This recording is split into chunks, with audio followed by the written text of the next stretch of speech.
like it in here. Wait, hold on! Let's fight the dragon together! They're already gone! Let's try to catch up! Ooh! What's that sound? Is it an earthquake? Where'd they go? Reckless idiots.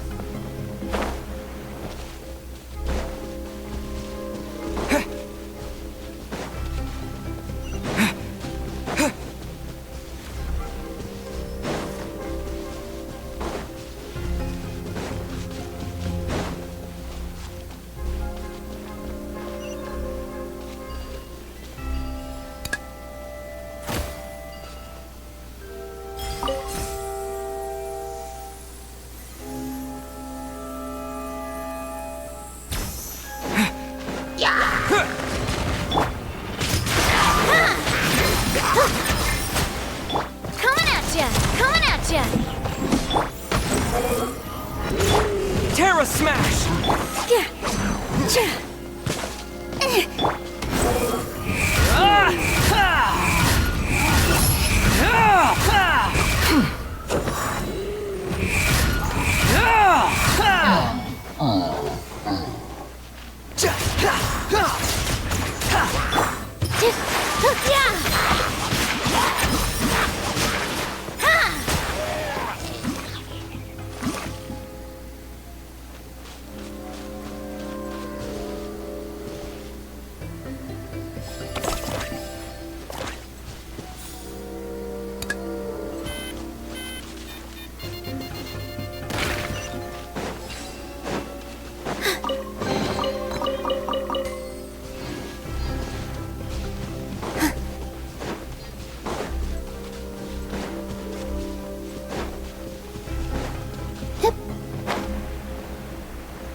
This space is completely empty.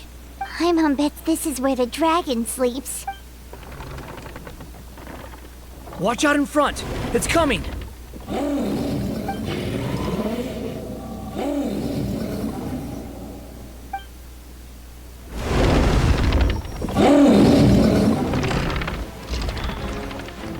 Whoa, that dragon is huge!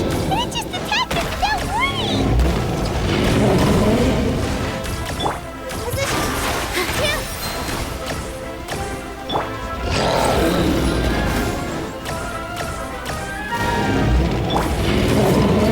Hey there!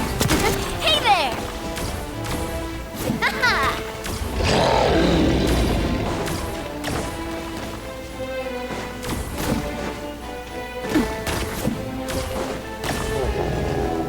Watch out!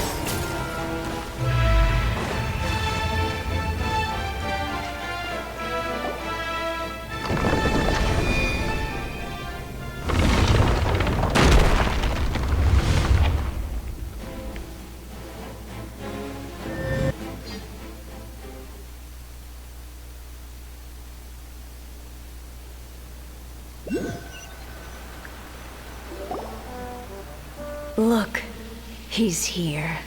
Ah, another new soul has joined this world. But are you sure his fate will be as you described? Of course. My predictions are never wrong. I just don't like that kind of story. Then you need only do as you said, and let him find his own story within your fairy tale. You're right. Then listen closely, my child. Your name is...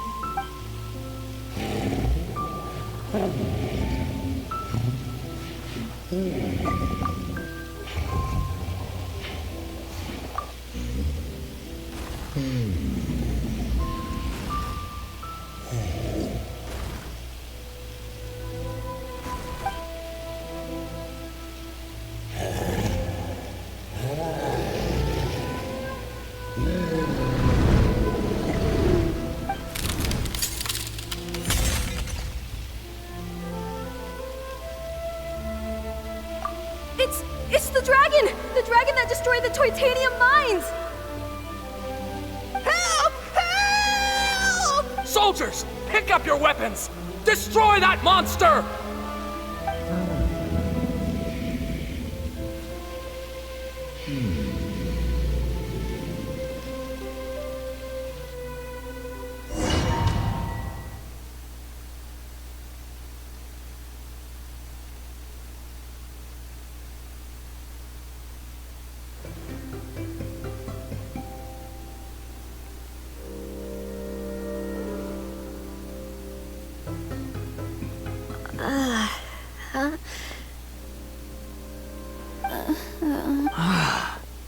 How many times am I going to have to save you?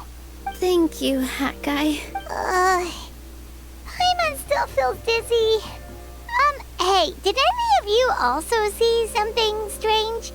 It was like we were witnessing... The dragon's memories. Sounds like we all saw the same thing just now. Well, we definitely saw a different side to the story. Watching it all unfold, Paimon couldn't help but feel bad for the dragon. This world might be a lot more complicated than we thought. The next time we encounter the dragon, how about we try talking to him instead of fighting? That sounds like a good plan. But maybe we should figure out where we ended up first. Huh. If the world above is a fairy tale realm, then maybe we've fallen into the next page of the book. Just keep walking and don't fall behind. Hey, wait for us!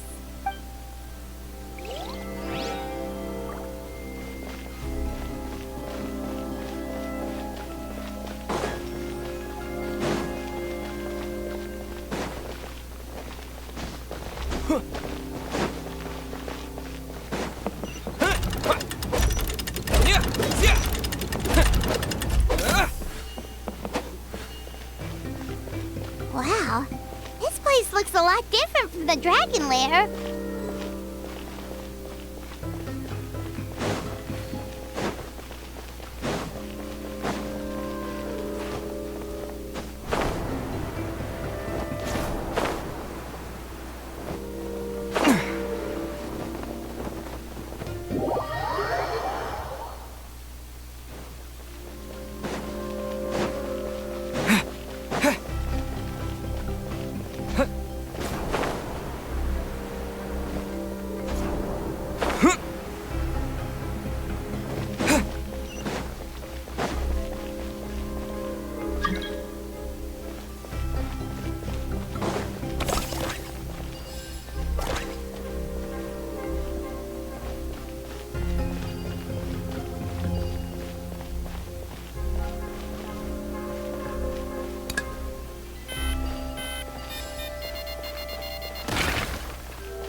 Terra Smash! Here! Yeah! Coming at ya! Coming at ya!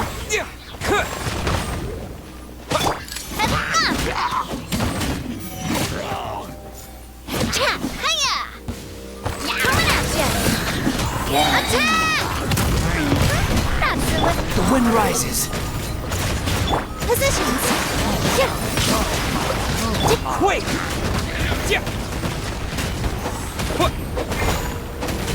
Coming at ya! Coming at ya!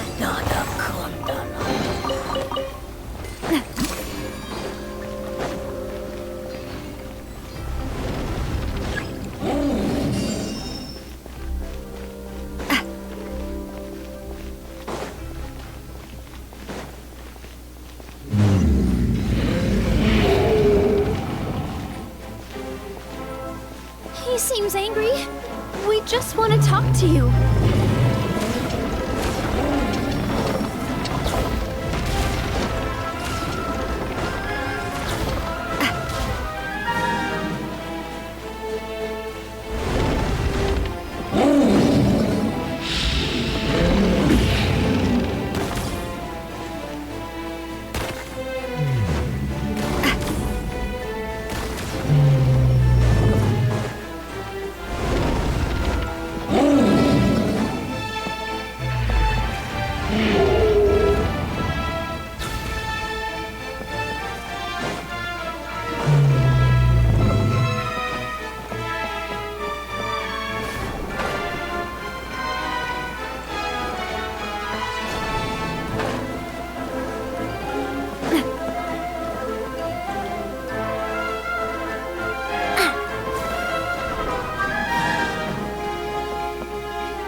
away with the Metropole stars! Oh no!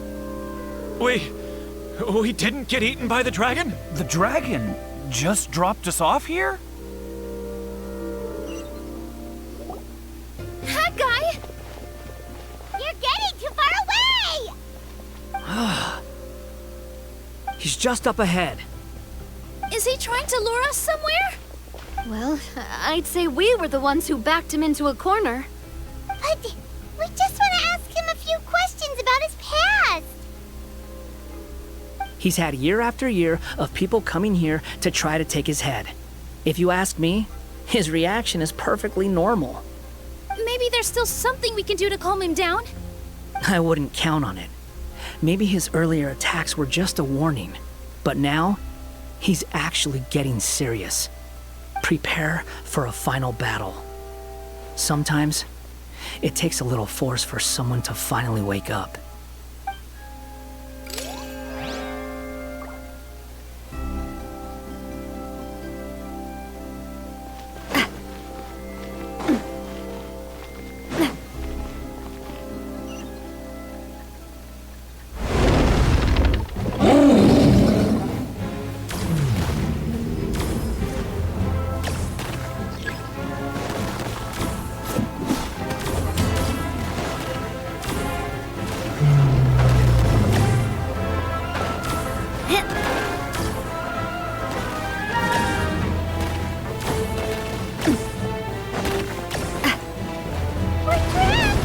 Stubborn beast.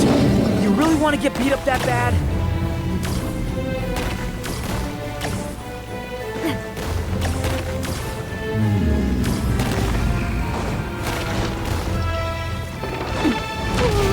Its mouth is huge! Are we really gonna have to throw a bomb in its mouth?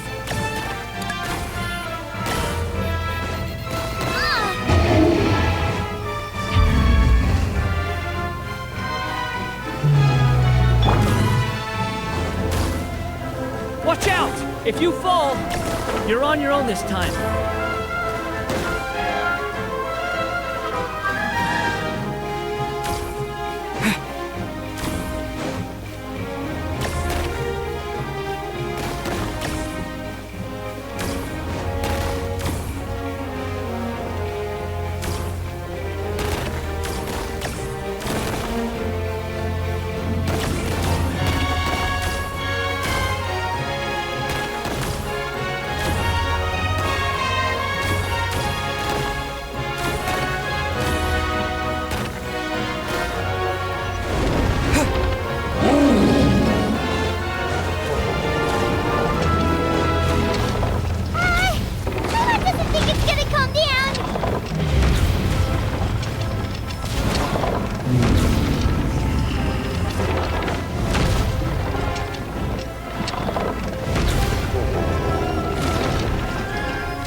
serious. Don't get hit!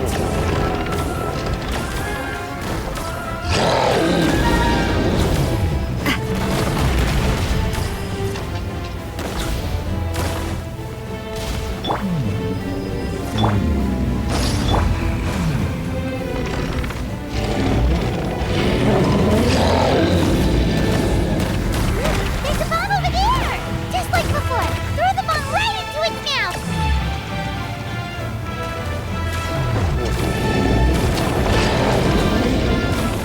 What are you waiting for?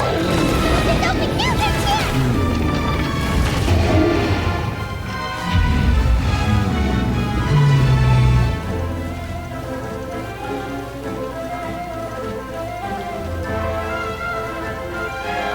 Now's our chance!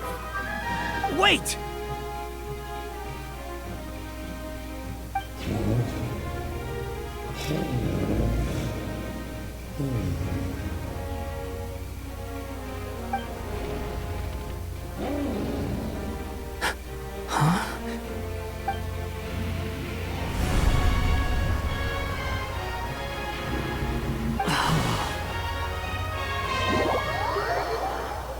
Are we inside the... Are you sure you want to create this child, Em? Even after what I told you about his fate? He will be abandoned by his creator, and eventually... I know, B. You've told me already. That sad story with the disappointing ending. It's what happened in the real world, isn't it? But that's exactly why I want to change things. In a different world, his story can have a happier ending. That child, his heart is so full of love. I understand, Anya. But know that if you give him that name, his fate in Simulanka is destined to parallel that of his real-world namesake. But there's still a chance, right? Maybe it's a shot in the dark, but I have to try. He deserves a better life. Although, he might need the help of others when the time comes. All right, my dear. The choice is yours. Since you're so persistent, let me tell you a secret. More boring fate talk.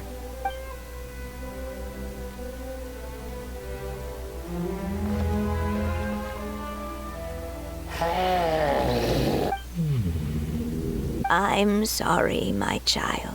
Unlike my friends, I don't have a long time to live. All said and done, the story of my life will be shorter than the fairy tales in this book. So I will have to leave your side, I'm afraid. It's okay. It's okay. Once I'm gone, I will become a star in Simulanka and watch over you from above. If you ever feel lonely, just look up towards the sky. Go forth and witness this world, my child. Make sure to be nice to everyone. You'll meet good friends one day. I'm sure of it. That is my wish for your future. As for this world, I leave it to you. So in the end, you were betrayed too.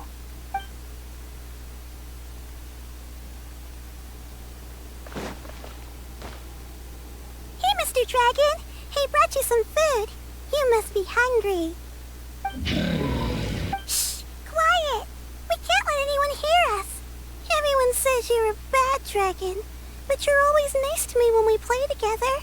You always help me pick flowers way up high that I can't reach. It's okay. Just keep hiding here, and tomorrow I'll...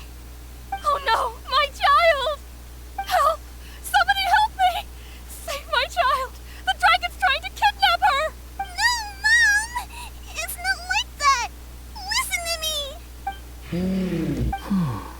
So you're hated by people too.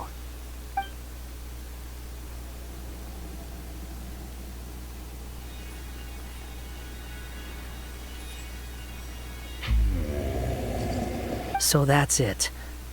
That's really your wish? To never have been born at all? That's not a fate you should wish for.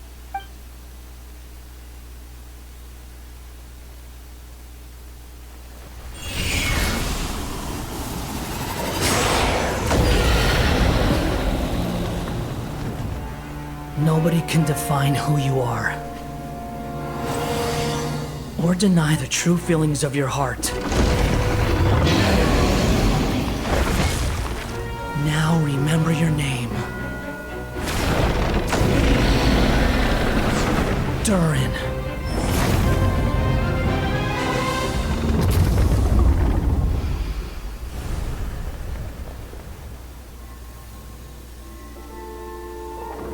It's all right now.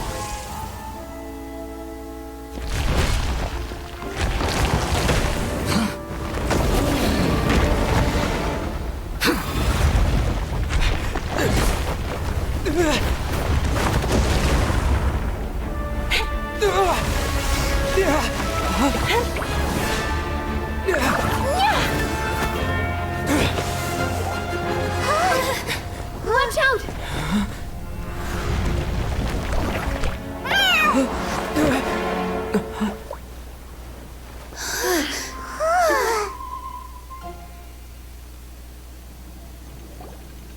That was a close call. Are you guys all right? Back in Constellation Metropole, I heard people saying you'd gone to fight the dragon, so I followed you here. Right when I managed to catch up, I saw you fall through that hole. Wait, didn't someone else fall through just now? Shouldn't we do something? Oh yeah, Hat Guy. Well, he can fly, so he'll probably be fine. He called the dragon something earlier. It sounded like he said... Durin. That's his name. Oh, Hat Guy, you're okay. Wait, what about the dragon... Durin? He's fine. Durin. Oh, wait, that's the name of the dragon from Dragonspine, right?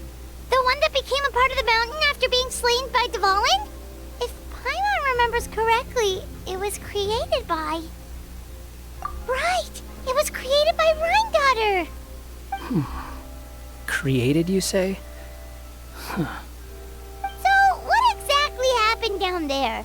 You've been acting weird ever since the end of the fight.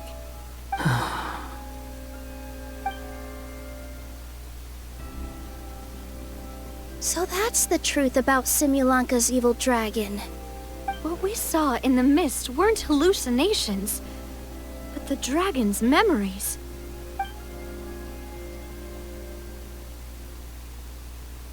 Huh. I thought it was strange. The people around the Broken Sea are clearly stranded, but I never heard any stories about the dragon attacking the village. The people we met along the way are probably workers from the Toitanium mines, or guards who came here to claim the dragon's head. Durin probably allowed them to live here because there was nowhere else for them to go. When I first came to this world, a voice spoke to me and said, "You are the hero of this world. Now go forth and save the dragon." Who is the person behind this voice anyway? And why did they bring us all here? Come with me. The answer to all this can be found below.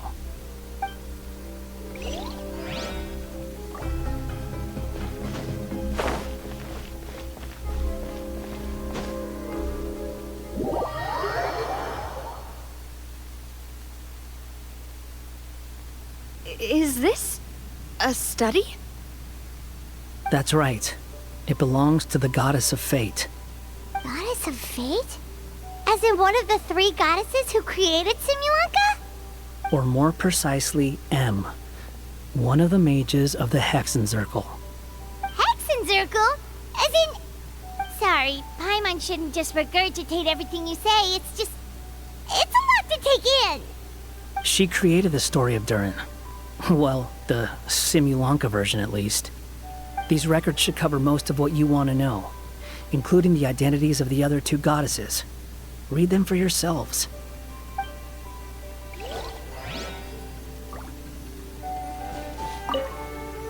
By all rights, I should have been A, since A is the first and last letter of my name.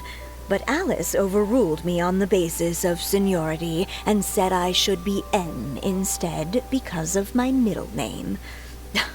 She really knows how to push my buttons. Still, her magic never fails to amaze me. I still can't believe she got one of my origami frogs to start talking. Why don't I write a story with origami animals as the main characters? Let's see. Once upon a time, in a magical forest, there lived a group of animals made of paper. Barbie loves looking into the future, so she used her powers to map out the fates of all living things in Simulanka. But knowing the ending in advance takes all the fun out of the story. I think I'll make a bet with her. I believe that one day the people of Simulanka will decide to carve their own destiny. Apparently, she wants to build a statue of herself in the capital city. Always looking to add some pizzazz.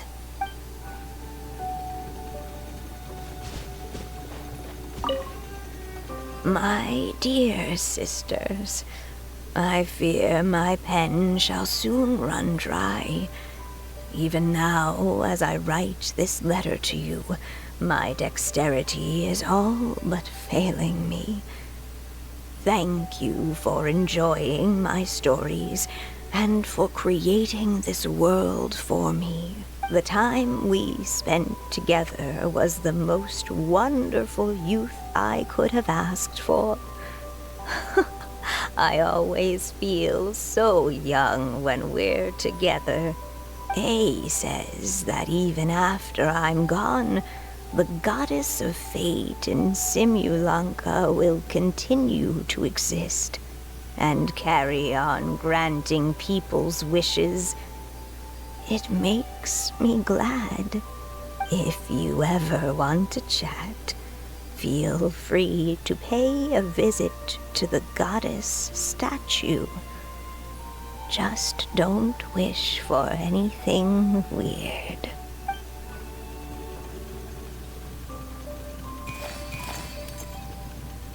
It's Simulanka Durin. And he's looking up at something. A star. This must have been after M passed away. This looks like a mine. Maybe the Titanium miners dug too deep? So deep that they dug right through to the world on the next page. Yeah. Now that you mention it, this miner's lamp looks really similar to the star on the previous page. Forest of Blessings. This book has been recording Simulanka's history all along. Look at the size of those footprints. If that's every time he lands, then no wonder people are so terrified of him. So that's why you took the stars. Because you missed your mom.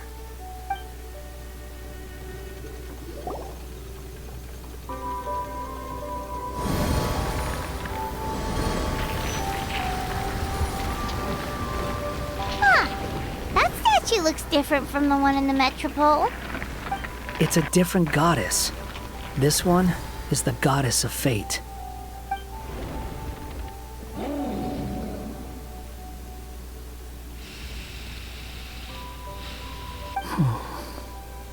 It's all right now, Durin.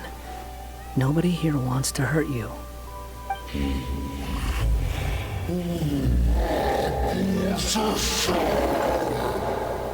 say that, Durin. Paimon made a mistake. She was wrong about you. But it's nice to talk, isn't it? Now that we've all calmed down?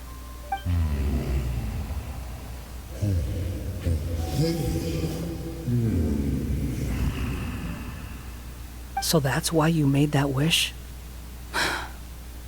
So stupid. Hey!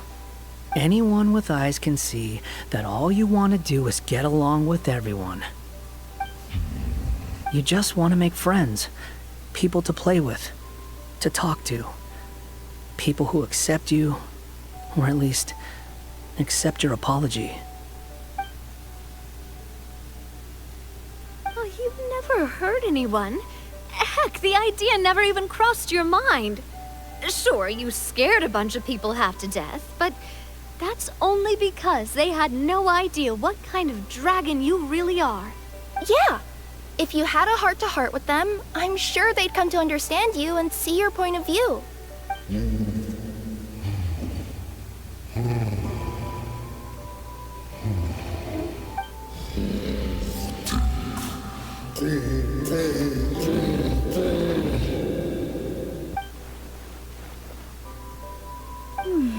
The curse. Huh? Nilu? Is it your true wish to live side by side with the people of Simulanka?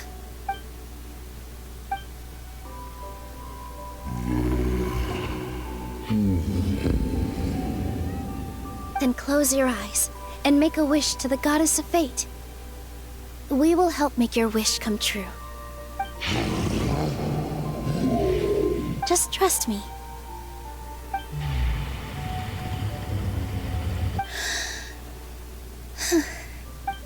I, Nilu, the Forest Fairy, give to you my blessing and welcome you as a dweller of the forest. May everyone accept you as one of our own, and may the Forest of Blessings be a place you can call home. I, Navia, King of Constellation Metropole, give you my blessing. I grant you citizenship to my kingdom. Oh, me too! As the, Nekomata in Boots of this world, I give you my blessing too. Wait, what's going on?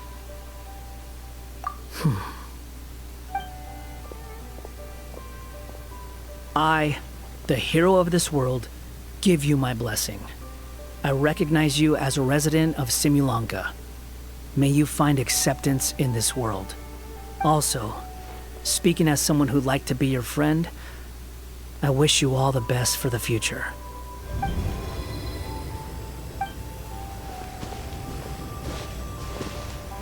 I, a traveler who has traversed many worlds, give to you my blessing. May you find friendship and goodwill, no matter where you go.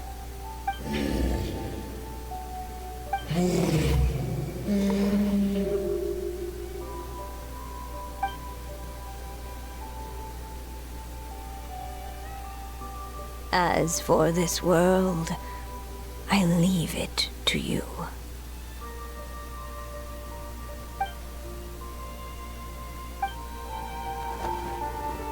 Huh? What? Why are you all staring at me? Huh? My claws? Are these my claws? And my wings? Oh, my tail? Does this mean... Wow, you look so cute. Quite a radical transformation. Not that there was anything wrong with the way you looked before, of course. It's just, you get what I mean. How do you feel? Are you happy with your new appearance? Does anyone have a flower with them? Or even just some water or paper from this world? Oh, I do actually. Here you go.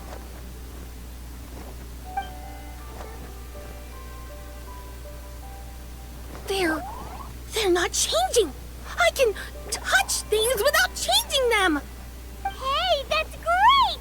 One more flying friend for Paimon! Now the residents of Simulanka won't be scared of you anymore. But what about all the things that I did before? That's simple. Just go out there and atone. You could fill in the footprints you left on the ground, or help the people around the broken sea get home. Okay. And you'll come along and help me, right, Hat Guy? Huh? Why would I do that? Because you said you wanted to be my friend. You little... Gah. Well, maybe I spoke too soon. Huh? But I thought... All right, fine. I'll go with you. Really? Yes, really.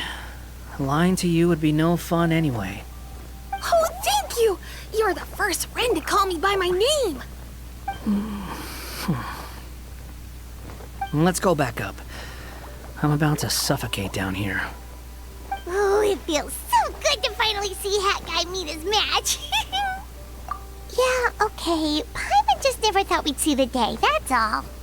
All right, let's also head back up then. Don't be scared, Durin. We'll be right by your side. Thank you for your blessings, everyone! Oh, this is the happiest day I've had in a really long time!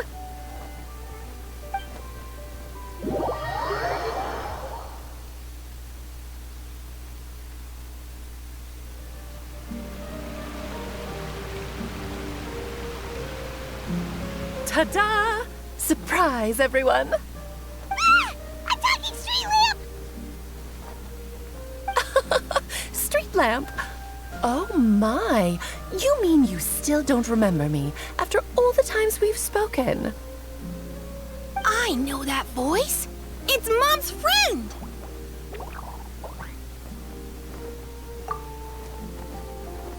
Hello there, traveler and friends.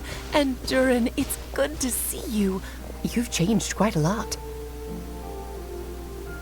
In fact, you look so different that perhaps I should call you Mini Durin. Mini Durin, huh? Yeah, I like the sound of that. It's nice being smaller. You must be one of the 3 goddesses of this world. Are you the goddess of creation? Yep, that's right. But although it's the most impressive sounding of the 3, to be honest, we all made an equal contribution toward the founding of this world.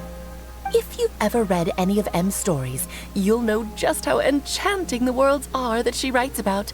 So enchanting that I just had to step inside and explore it for real. So I got B involved, and with M's consent, created the world of Simulanka. Whoa, whoa, whoa! You're getting a little ahead of yourself. First things first, would you mind explaining what you're doing here? In fact, no! What are we even doing here? Don't worry, all will be revealed. After everything you accomplished on your journey, you're free to ask me anything you want. Let's start with your first question then. I'm here because I sensed a great magic power emanating from the book just now, and I couldn't resist the urge to peek inside and check it out. That must have been when we all gave Mini Durin our blessings, right? Yes, exactly. In the world of fairy tales, words and emotions often carry far more power than any spell. It's all thanks to your magic that Mini Durin was able to take this form. Come say hi to me, little one. Oh, look at you. You're as cute as a button. So, what about us? Was it always part of the plan that we'd come here? Plan isn't the word I'd use. If you ask me, I'd say fate works in mysterious ways. When Durin of Simulanka made his wish to the goddess of fate, it just so happened that in a world far away, all of you wonderful people were holding a copy of M's fairy tale at that exact moment. And because of your noble and kind souls, you were selected by the goddess of fate to come and save this world. Now that you mention it, that's what I was doing when I was transported here. I was reading a fairy tale to some children in the Fleuve Cendra. I think I just, happened upon an old book and decided to use it as my pillow during a nap in a box. Wow, what a crazy coincidence. Wait, that's not right. How come everyone else got assigned the role except us? 'Cause we were also... Yeah, that was it. We just received the strange book and we had no idea who sent it. Then, the moment we opened it up to start reading it, we found ourselves here. You're the one who sent it to us, aren't you? Oh, is that what happened? Yes, that does sound like me, doesn't it? Good question. Why indeed?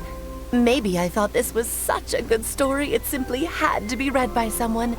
As the traveler and witness of many worlds, how could I let such a beautiful place pass you by? I can sense that your blessing for Mini Durin was a very special one. With this blessing from beyond the story, he might even be able to explore worlds outside of this one. Teyvat, you mean? That's right. In fact, back when we were first creating Simulanka, Em told us that she hoped the people of this world would one day be able to explore the wider world beyond. Every story has an ending, but if the story becomes reality, it should have the right to choose its own path. So, in other words, the predestined lives these people lead were always going to disappear one way or another. Wait, so even if the people here get to go to other worlds, surely there's gotta be a way we can leave too, right? Don't you realize you've been able to leave all along? Huh? You can either take the boat at the Broken Sea or touch the giant bookmark at the Cliff of Prophecy. All you need to do if you want to leave is focus on the place you want to go. How were we supposed to know that if you never told us? Huh, didn't I? Well, given how smart and capable you are, surely it can't have posed a huge problem for you.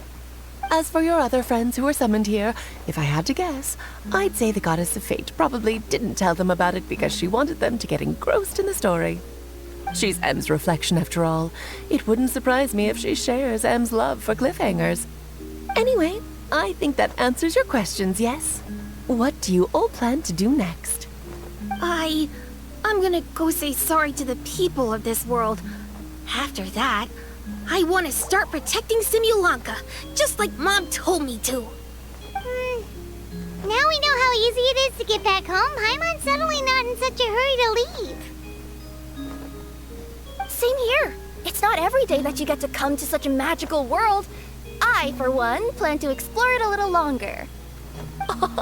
I'm glad to hear it. Maybe I should invite some other friends to join you too. By the way, Mini Durin, I'm delighted to see you've made some new friends. I'm sure Em would be very proud of you. Now, before I depart, please let me give you a blessing as well. May your future be as rich and colorful as the stories Em used to tell. She's gone. Guess this is where the hero's journey comes to an end, huh? Ah, but it's also where a new journey begins. The adventures of Mini Durin and friends. Huh? An adventure for me? You bet. For starters, I'd love to introduce you to my other friends in the forest. Even though there have been some misunderstandings in the past, I'm sure they'll welcome the new you with open arms. Huh? Stop looking at me. I already said I'll come with you. Whoa! Look over there! Wow. The stars are beautiful. Huh. I'll bet that's a gift to Mini Durin from the 3 goddesses of this world. Oh. Thank you, Mom.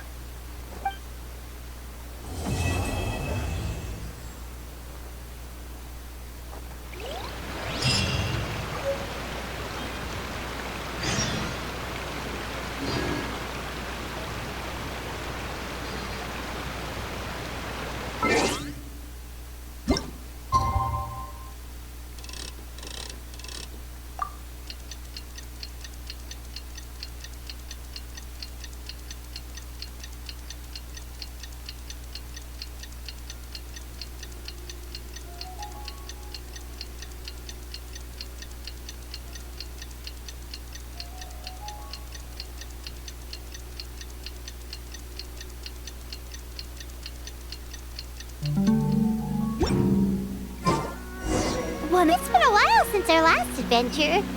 Oh, Paimon wonders how many...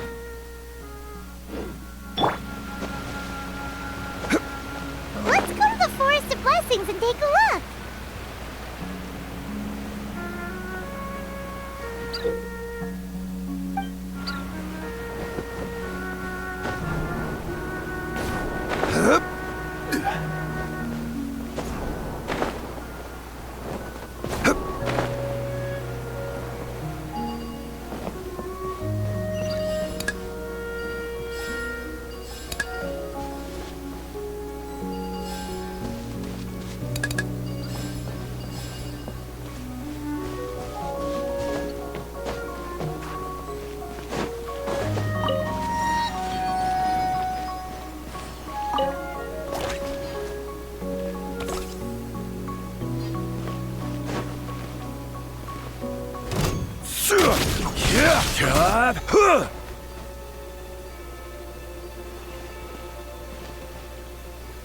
Yeah.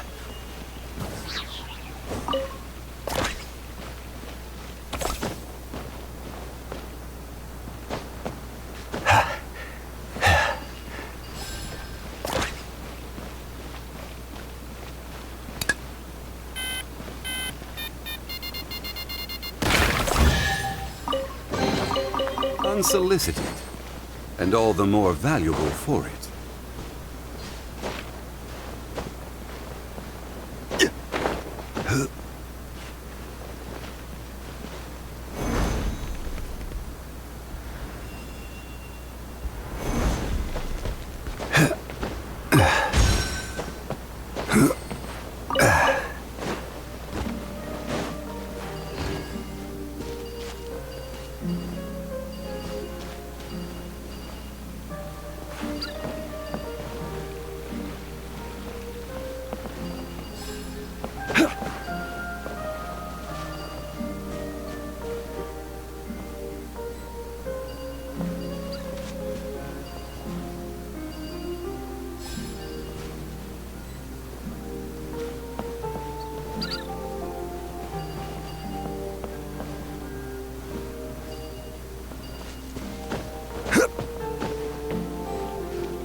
Certainly worth the extra mile.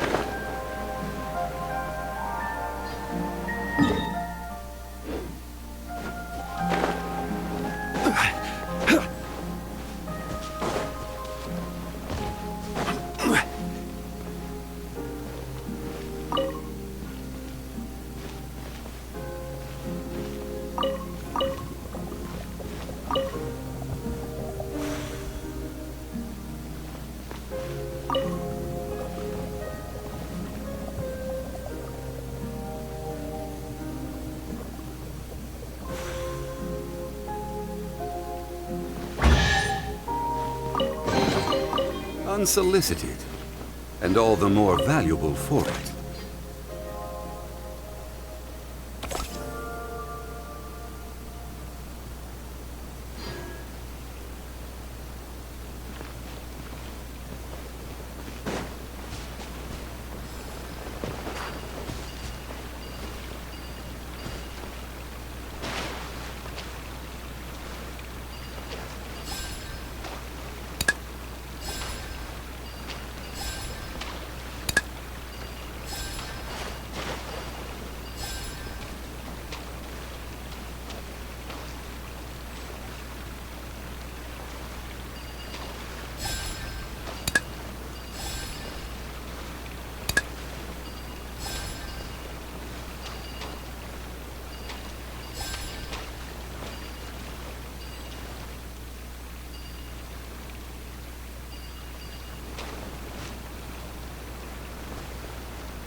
Unsolicited, and all the more valuable for it.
Certainly worth the extra mile.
One man's stone is another man's gem.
One man's stone is another man's gem.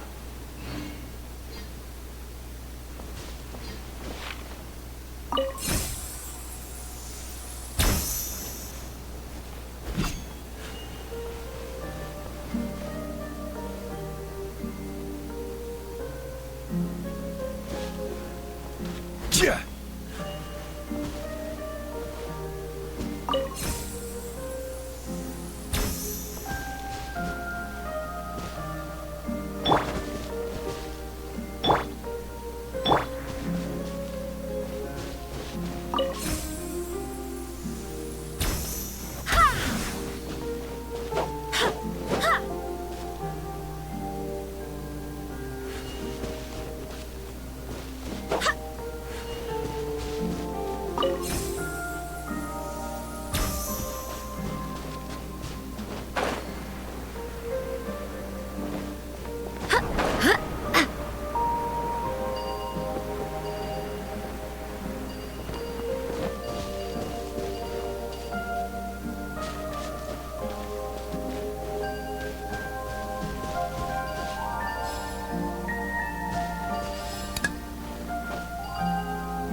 Shine down! See? Go! Higher, higher! Hands on fire!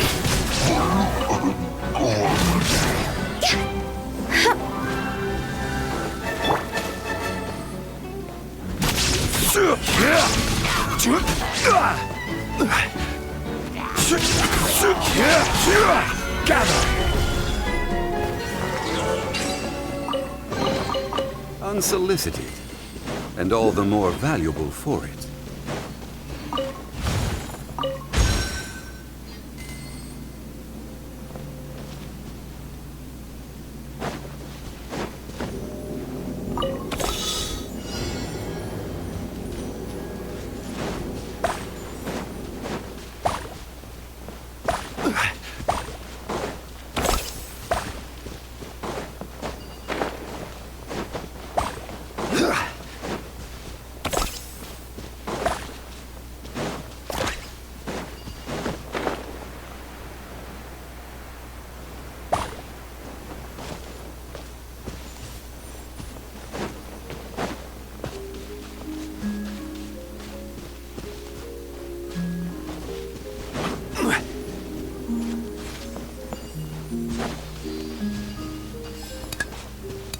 Yeah.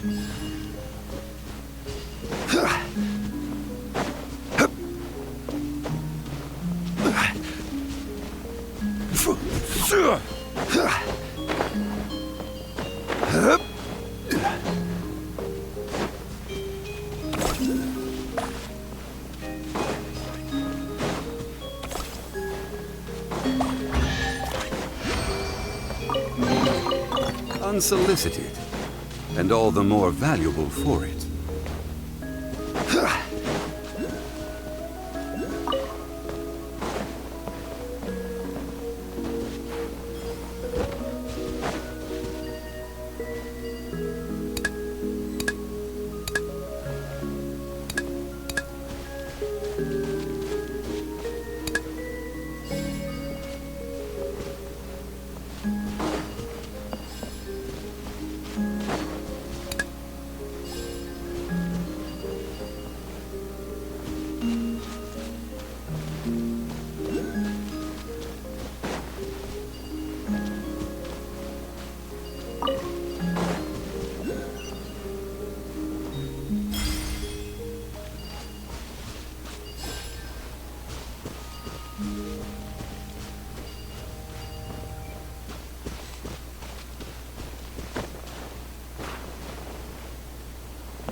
Yeah.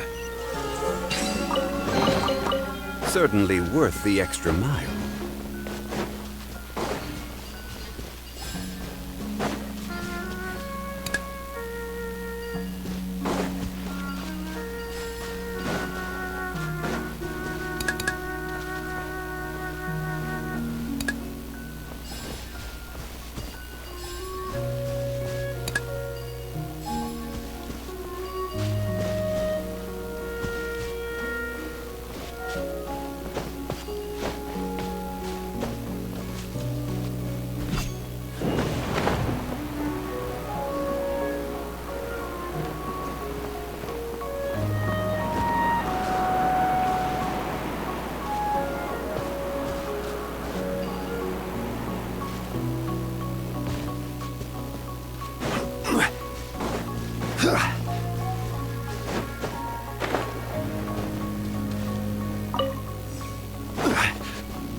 Rise!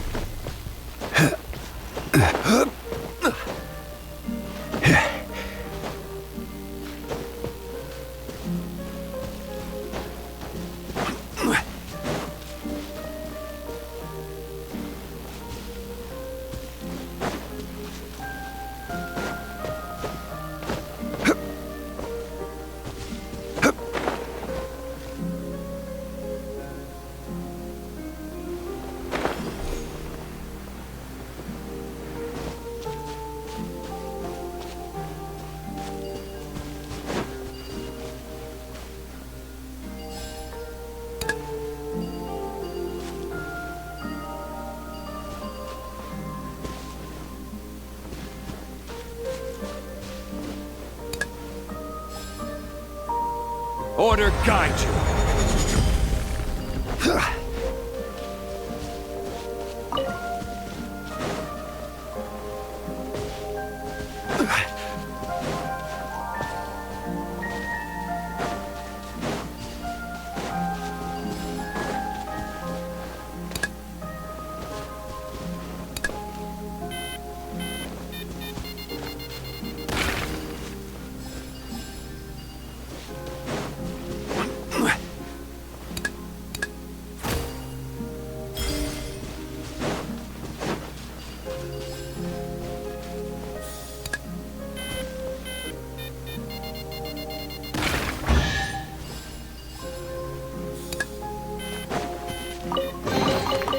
Certainly worth the extra mile.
Certainly worth the extra mile.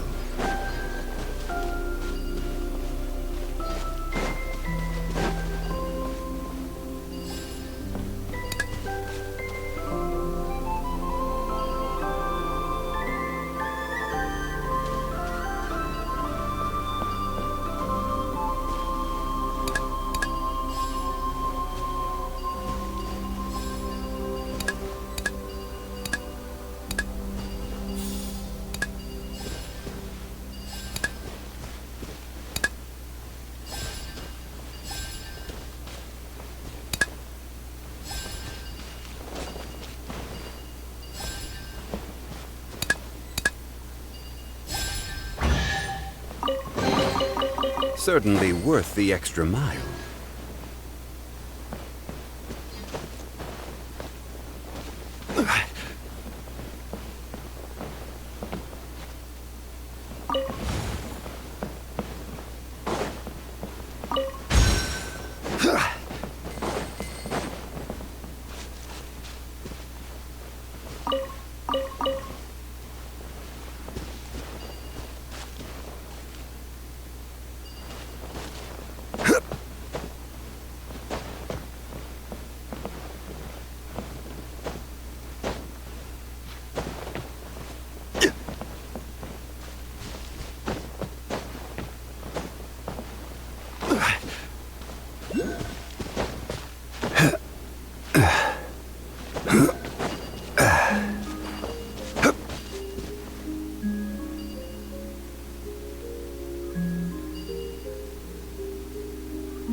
Osmanthus wine tastes the same as I remember. But where are those who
unsolicited, and all the more valuable for it.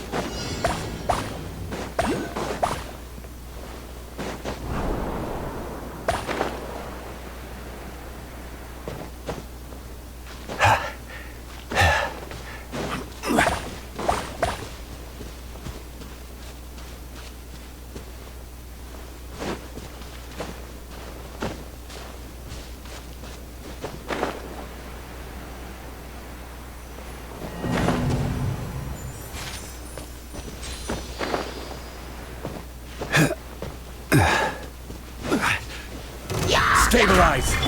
There is no escape!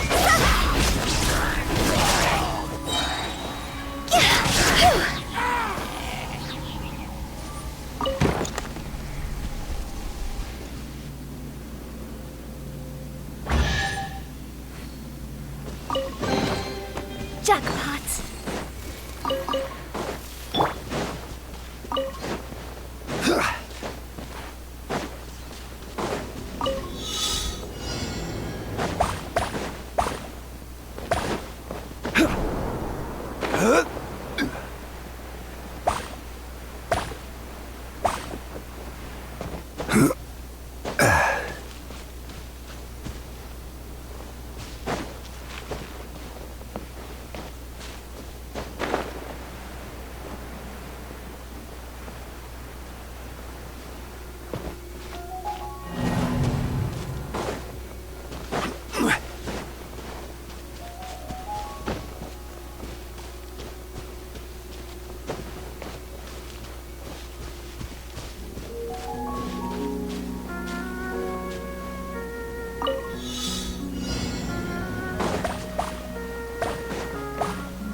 One man's stone is another man's gather. Shine down! God's over!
unsolicited, and all the more valuable for it.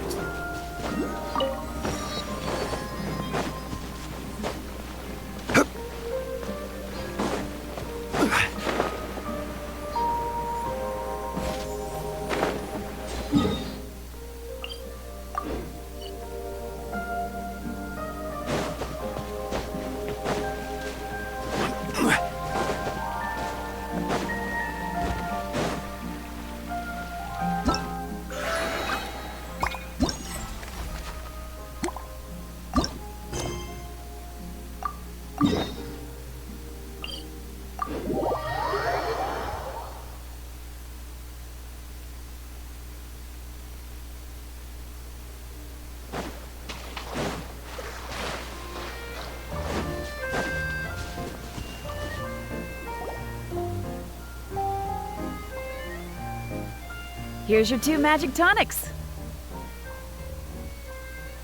Why, thank you, young lady. And might I add that you're looking quite lovely today. Jean, come on, take a seat and let's have a drink. I ordered one for you as well. But is this really appropriate? I mean... Still worried about Clee? Relax. Albedo's with her. She'll be fine. Kaya and Master Jean! What are you two doing here? Oh, look who it is. The Traveler and Paimon. You must be the pleasant surprise that Miss Alice told us about. Greetings to you both. This is one place I didn't expect to run into you two. The locals here have been talking non-stop about some brave heroes who saved the world.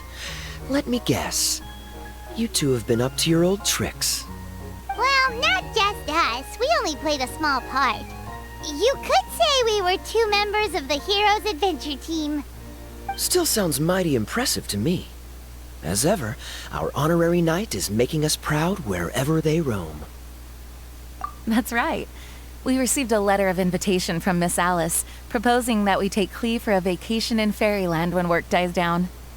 I wasn't sure what she meant by Fairyland at first, but if my eyes are not deceiving me, she was being quite literal. Clee ran off excitedly as soon as we arrived. I'm a little worried about her, but Albedo insisted he would look after her while we do our own thing. We could hardly say no to such a considerate offer, so I took it upon myself to bring Jean to the nearest tavern we could find. Any excuse for a drink, huh? Well, we are on vacation. It's only fair that we get to indulge ourselves a little. You're right. I should make an effort to relax and unwind. It's what Miss Alice would want, after all. Oh, wait, Kaya? What exactly did you order from the bar?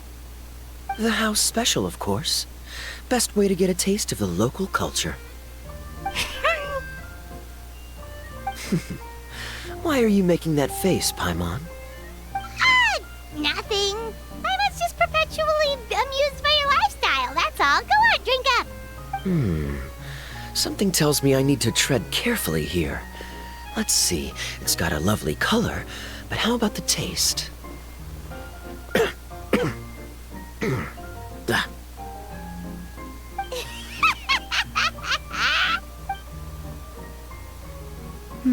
I think maybe I'll pass. But it's such a shame to waste it. All right, Paimon.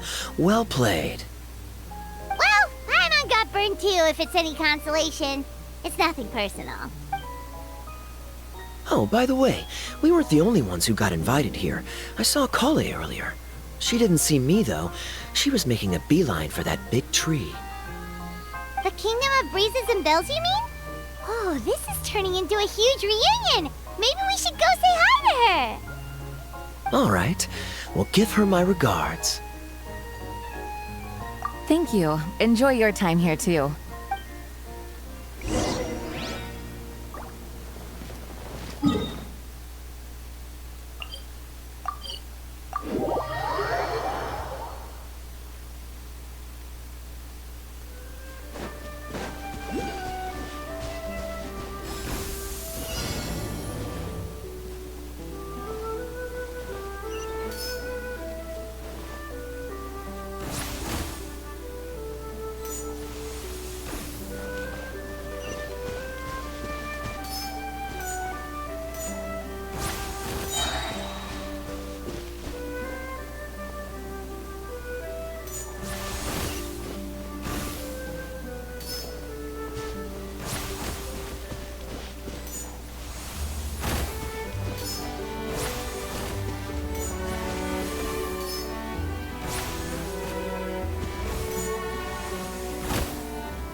unsolicited.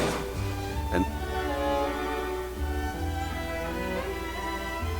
The structure of the tree houses here is nothing short of amazing.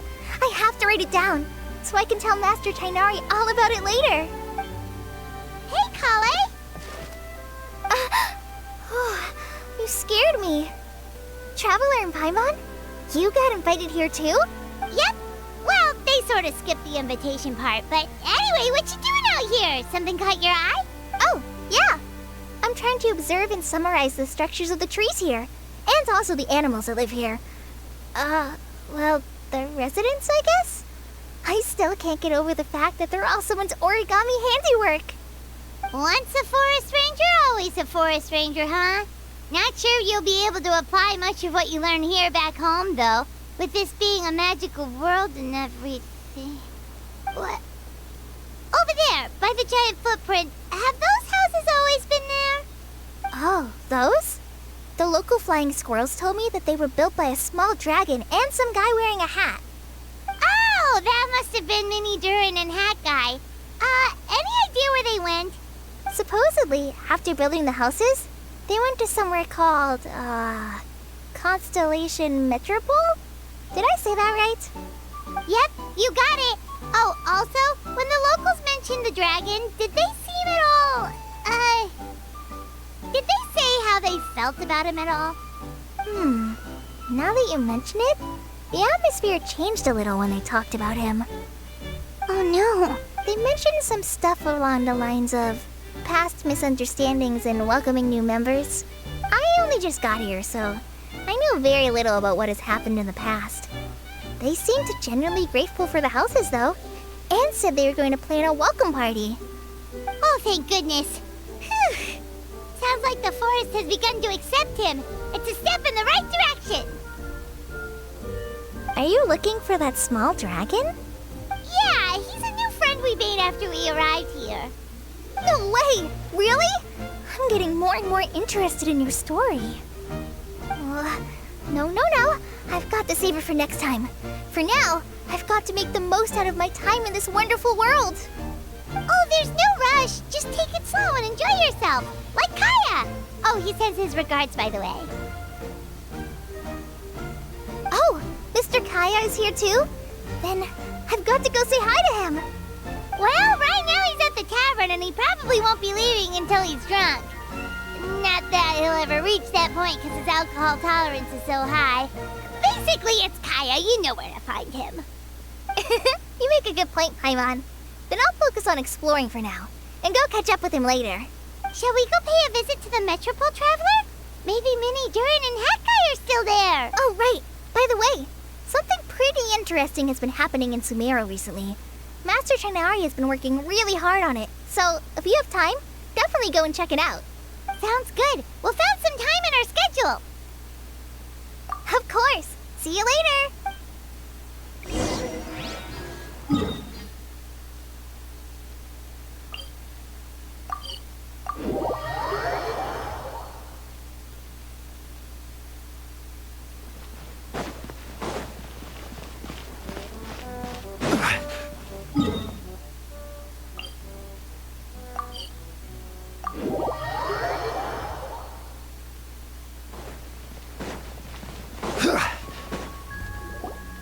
What? Are my eyes deceiving me? There is no way. I can't believe it. Hey, Mona! We heard you muttering from a long way away. What's up? Oh, is your scry glass acting up again? Oh, it's you, the saviors of this world. My scry glass is fine, but I'm not sure I can say the same about my eyes. Look at this statue. What? Is it broken or something? Looks fine to Paimon. That's your master, right? AKA the goddess of prophecy? I refuse to believe it. There's no way that old hag looks anything like this. When she was younger. Oh, actually, now that you mention it, this does remind me of the fashionista phase she wrote about in her diary. She can't hear me, can she? I swear I just got chills down my spine. Either way, it's probably a little rude to talk about her right under her statue. But how do you know it's a statue of her if you never saw her as a young woman? I did a quick scry when I came into this world, and when I saw the stars' reflections, I was at a loss for words. It looks like fate in Simulanka is based directly onto that. A projection of real-world fate to form an image of reality. Or in layman's terms, basically, the creator made this world inside a mirror or a lake, and this world is the reflection. Still sounds pretty impressive.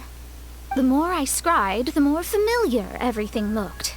It's her work, there's no doubt about it. Even so, everything's far more complex than I'd imagined. Trying to decipher it all is giving me quite a headache. I also asked the locals about her. They call her she who has dominion over the stars and the course of fate itself. Not even a pretense of humility.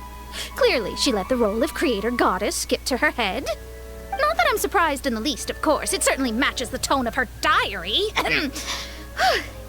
Anyway, we should change the topic. Oh, so Mona, have you seen a small dragon around by any chance? He's about the same size as Paimon, but with tiny little wings. Ah, you mean the one that caused all that trouble? I haven't seen him for myself, but I heard that he came to the Metropole not long ago to formally apologize for his actions. Apparently, he brought a huge stash of Toitanium and plant oil to make amends. Most people accepted his apology, although there are some who said that they'll reserve judgment until they've seen how he acts in the future. Oh, okay. Do you know where we could find him? One moment.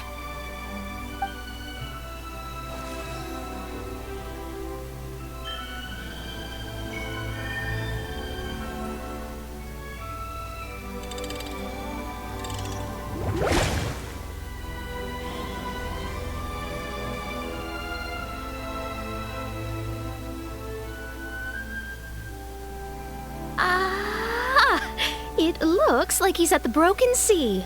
There's a big group of people with him, too. Cool! Wanna come with us? We can introduce you? I think I'll sit this one out. This might be the closest I ever get to meeting the old hag in her youth, so I think I'll spend some time seeing what else I can glean from her grand design. You guys have fun. Anytime. We'll be off now. See you later, Mona!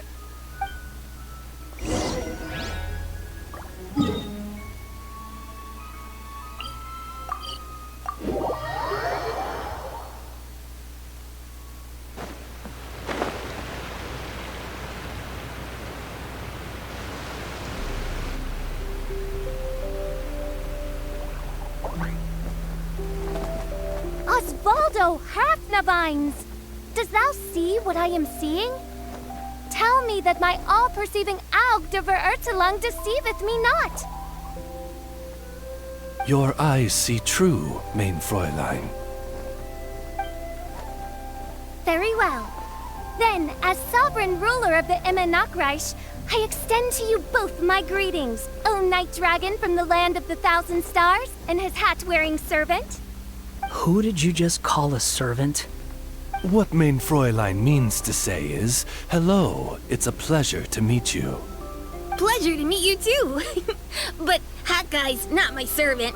He's my friend. Now you're over-explaining. Hat Guy, Mini Durin! Found you at last. Whoa, and Fishel's with you too? Oh! Greetings, Outlander blessed by the Immernachtreich. How honored you are to meet your prinzessin beneath the stars of another sky. Clearly a decision made by fate itself.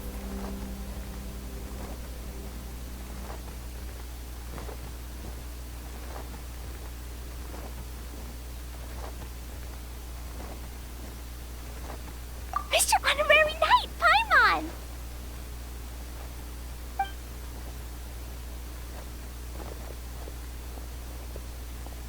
Greetings. You both look well. Hey there, Glee! Have you been having fun here? Yup, loads and loads of fun! There are so many cute tools and a magic train that was really long and a huge, huge castle and a king lives there and everything. I've been taking Klee to see all the sights. It's been a very enriching experience. Alice's magic is truly outstanding. Yeah, Mom's amazing. Klee wants to build a great big house now, too. So, your mom and my mom were friends? Mm-hmm. Our moms were friends, which makes you my big brother. My mom used to read your mom's stories to me all the time. They were great. Big brother?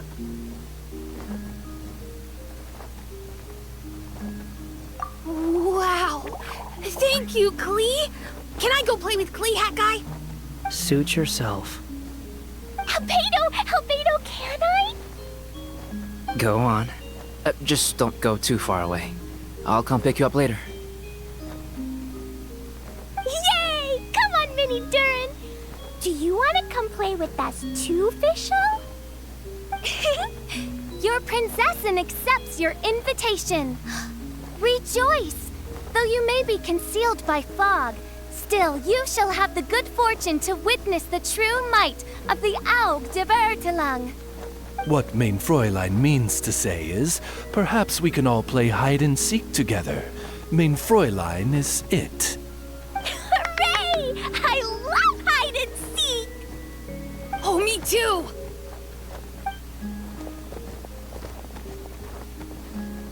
To return to our previous discussion, Mr. Hat Guy, you were telling me about a prophecy? I heard B talking to M. What she said was... Since you're so persistent, let me tell you a secret. Our child will one day rise from the dead. Is she saying that Dragonspine Durin will come back to life? I only heard it in a memory, so don't hold me to it. Understood. My recent observations at Dragonspine lend credence to this prophecy as well. Durin's heart has slowly but surely been growing in vitality. The process is extremely slow, but the trend is clear. What should we do? To start with, plan for every potential scenario, including, of course, the worst-case scenario. I am well aware of Durin's past, and I sincerely hope that things never escalate to that point. Still, we need to be prepared for every possibility. If the prophecy is true, and Durin's heart will one day beat again, I'd like to hope that whatever rises from the dead is no evil dragon, if you understand what I mean. Kind of? And so, when the time comes, Mr. Hat Guy, will you and Similanka's Durin be willing to lend us a hand in our hour of need? Huh? What's this got to do with me? You saved the Durin of this world. I don't see that as a mere coincidence. If there is any meaning to be read into the actions of the three goddesses, beyond fairy tale whimsy alone, I can only boldly speculate that the fate of this reflected world may have a reciprocal effect upon our own world. If Durin of Dragonspine will soon come back to life, we will need many Durin's help, as well as yours, given that your fates are now intertwined.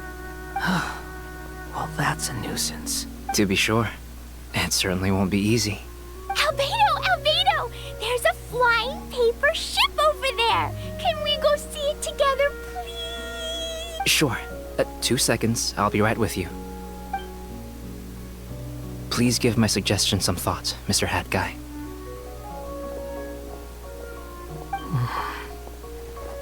Hat Guy, I'm back! Huh? What were you guys talking about? Nothing. Huh. Okay then. Let's go join the others. Everyone's going to check out the new origami ship. All right. I'll be right there.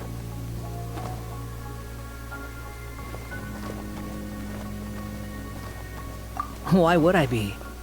Do I strike you as someone who cares about other people's issues?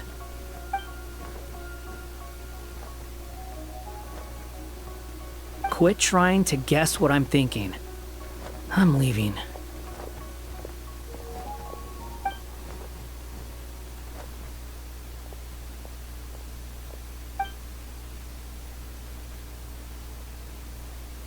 Aww, what a lovely little boat! The forest fairy helped us make it. Paimon just realized there's a lot fewer people around the Broken Sea now. Guess most of them have made their way back to the Metropole. Does this boat have a name? I can't see one anywhere. Huh? A name?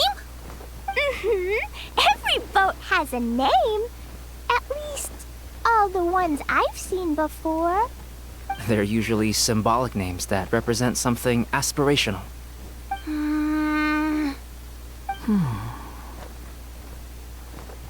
Let's go with the Durin. Huh? You want to name it after me? Oh, you mean to wish Mini Durin a safe voyage as he sails into a new chapter of his life beyond this world? Your princessin approves. Let this vessel bear the name of the most esteemed dragon of the night. The Durin. Let's call it that then. Thank you, Hat Guy. Also, can I ask you a favor? Go on. Remember how Mom's friend said I should be able to leave this world? Well, I want to pay a visit to your world. Just a quick trip, can we? Huh? Is that a no? Paimon thinks that's a great idea. If the people of Simulanka are allowed to go to Tavad, then what's the problem with taking Mini Durin there for a visit? I'm assuming I'll have to be your bodyguard while we're there. I can protect myself. And I'll do what you say. I won't fly off on my own, I promise. Please, can I go? It'll be up to you to stick close. If you disappear on me, don't expect me to come looking. Got it! I'll stick close! Why don't you take the Durin? Now you've given it a name, it'll be a maiden voyage for the boat and a brand new journey for you. Are you leaving, Mini Durin? Okay. Well, make sure you come visit me in Mondstadt so we can play together again. Klee will draw you a map to show you the way. Though our time together has been as fleeting as a ray of light in the depths of the long night, the Imanakreich will welcome you with the grandest of music ceremonies on the occasion of our next reunion. As surely as the stars in the sky watch over us, we shall meet again. What Mein Fräulein means is that you're always welcome to visit her at home as well. Cool! I have so many new friends now! I'm so happy! Are you done yet? If you want to leave, then get over here.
Thank you, everyone. Thank you so much.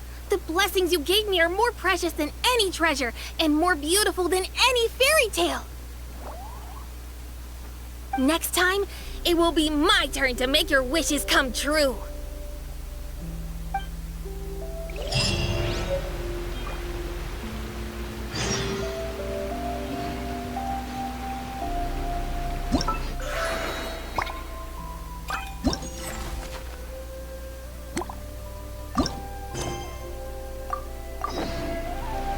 I'll...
Quake!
So, are you all set? Great! Let's... I've delivered packages all over, but I've never seen a mysterious fairy tale world like this before.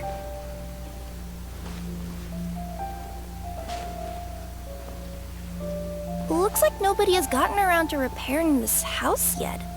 Ugh, even I wouldn't dare to sleep in there. It might suddenly collapse in on you. You want to check out the area over there? Okay, I'll wait here for you.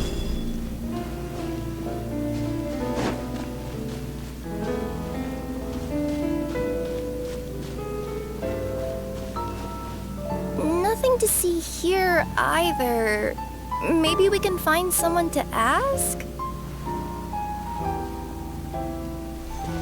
Aha! Over there!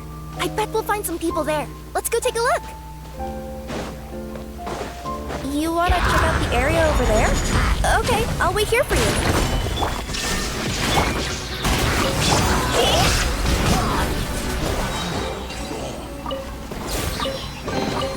If we bury it...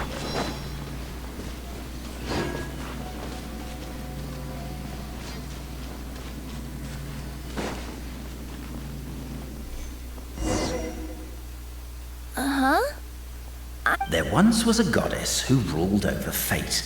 Before she died, she left 3 riddles for the kingdom she had created. What?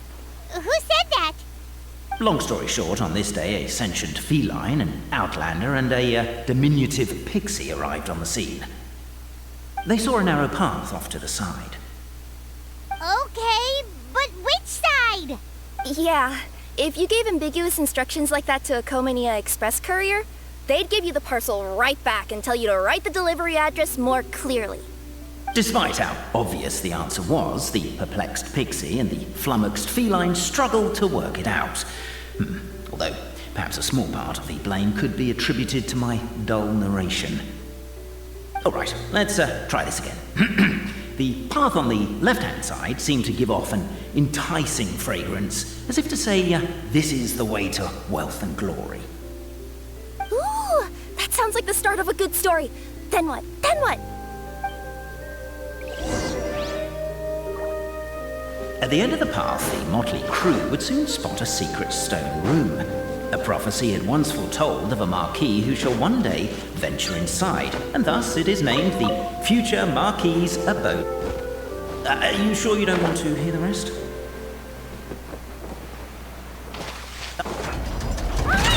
What's going on? Oh, hear me out, all right? I'm sorry for resorting to extreme measures, but I'm trying to help here. Don't worry, the fencing will disappear as soon as I'm done talking. So are you some sort of fence-spawning yokai?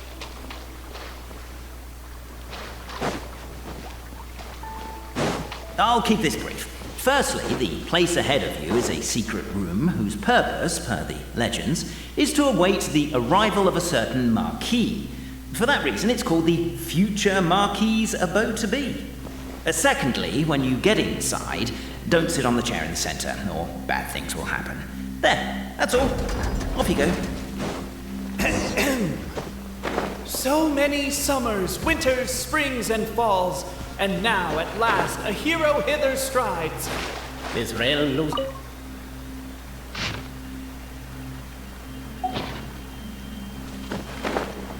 Captivated by the epic poetry and enthralled by the outstanding storytelling, the Outlanders knew what their next objective was.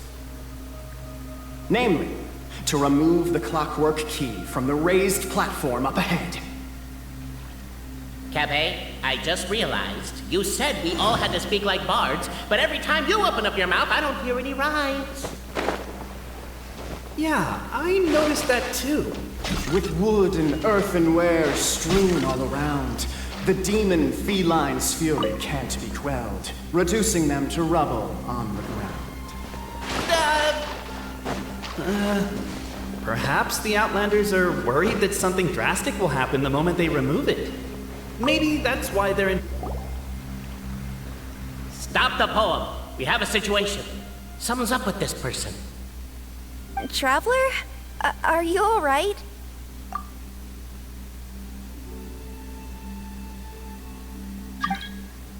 Come on, you can do it! This can't be how our story ends!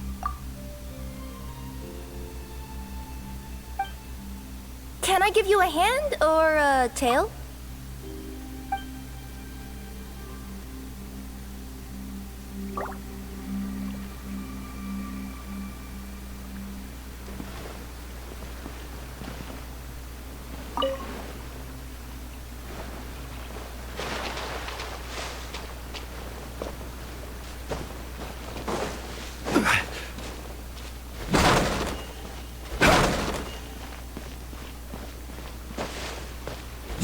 Strong as stone, firm as steel, the Outlander pulls, but it does not yield. This has happened many times before, but this time is different. A thought enters the Outlander's mind. The attack now over! Only one final step remains. Now it is... But alas, as was the case for all those who had come before, the key still did not move an inch. Wait, what? They got it out? Yes! Finally! Come on, move your butts! And your legs, assuming they're still in working order. It's showtime! No hard feelings about your lack of poetic... Welcome, esteemed and noble Outlander. Allow us to introduce ourselves. We represent the 3 great clans of this realm, having been selected as its authorized historical supervisors. Our purpose being to await the arrival of one such as yourselves who shall remove the clockwork key. My name is... You're Cape, he's Albizzi, and that's Bobarano, right? You've done so much talking that we can already tell you apart by your voices. Aren't we missing someone, though? The guy who led us here to begin with? Who? And thus was born the long-awaited fellowship, destined to uncover the truth of the past. Allow me to quote, if I may, in the history of Constellation Metropole, a new page has begun. Him. Well, there's no fourth person, so which of you is the ventriloquist? Come on, out with it. We've never heard that voice before, but he sounds like he'd be good at reading bedtime stories to children. Well, whoever it is, I don't know and I don't care. Forget about him. We have far more important things to focus on, like where our journey goes from here. That key you hold is the pivot point about which the past and present of the Metropole revolve. However, between our three clans, there is some dispute over the historical record. Each clan has its own version of history, detailing the clan's origins and the tale of the Dragon of Old, and unfortunately, we don't know which one is the truth. Dragon? You mean the one that's been acting up recently? Oh, no, not that one, you adorable little pixie. When I say Dragon of Old... He means a dragon that would be really, really old if it was still with us today, but it was defeated in ancient times. The new one has nothing to do with our clan history. Was that supposed to be a joke? Anyway, so you've been waiting for someone to remove the key so you can finally explore the truth of the past? Not just explore it, but argue incessantly about it. Honestly, I don't care that much. Cape's the one who's always bothering us about it. What we need to figure out is who resolved the dragon crisis. We have to know that before we can decide which is the supreme clan. The moment you removed the key from where it was lodged, you became the honorary Marquis. We humbly beseech you, noble Outlander, noble Traveler Marquis, we ask you to help us. You and your talking Puss in Boots and the pale floating pixie. Puss in Boots? Are you serious? It's better than demon feline, but still... Embrace it, my friend, embrace it! Most cats don't wear boots or speak, do they? I'm not even a cat, I'm a Nekomata! Now that you know the word, I expect you to use it. Please allow me to lead you all to a sacred memorial site. It will be much easier to explain what needs to be done once we are there.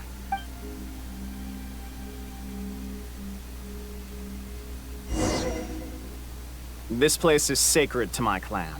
It's where our brave forefathers once took up arms against the Dragon of Old.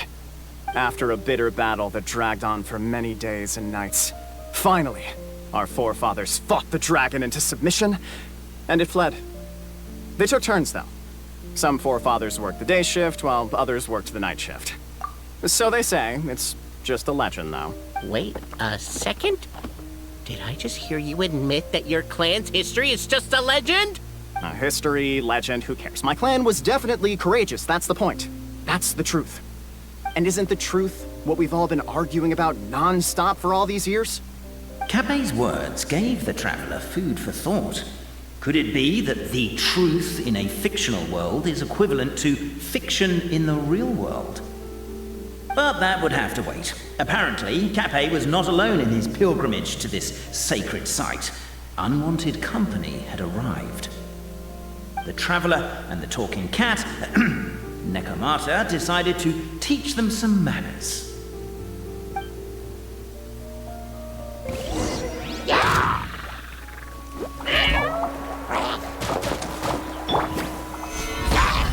This is order.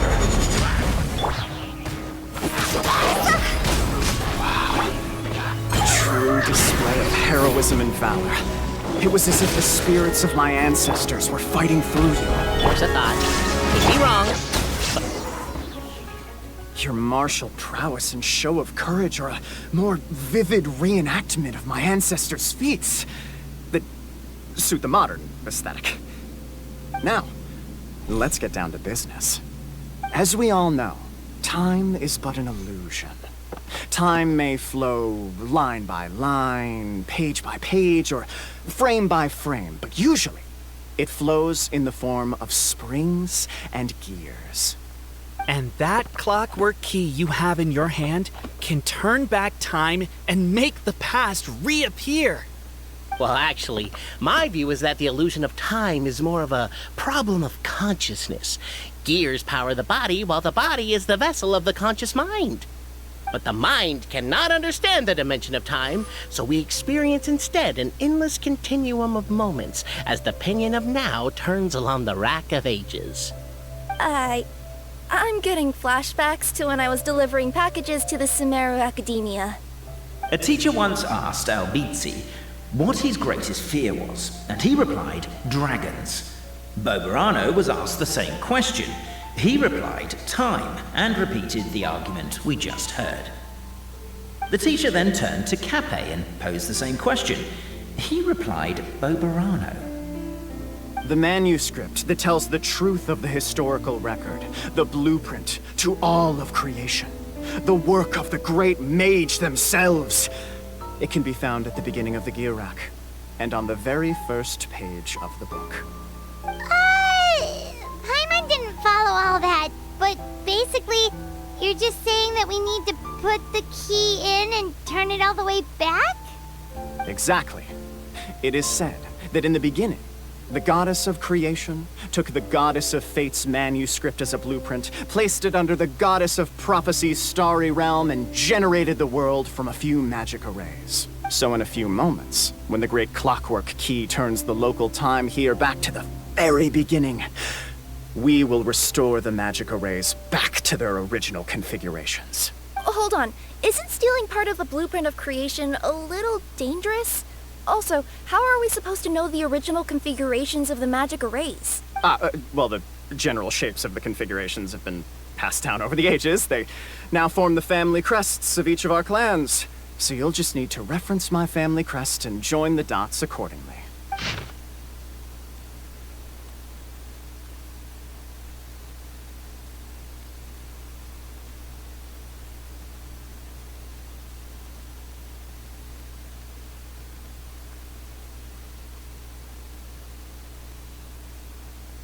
To address your other concern, the Traveler Marquis prepares to insert the great clockwork key into the nearby keyhole.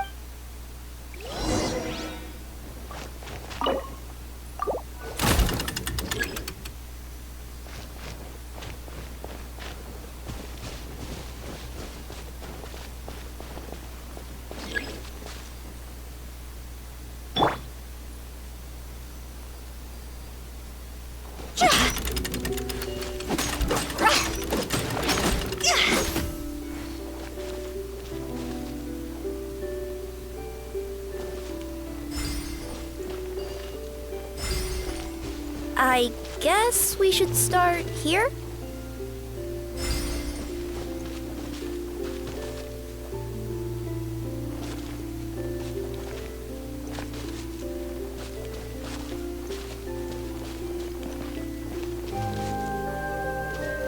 Why don't you give it another try?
Behold, the sacred writings that record the truth of...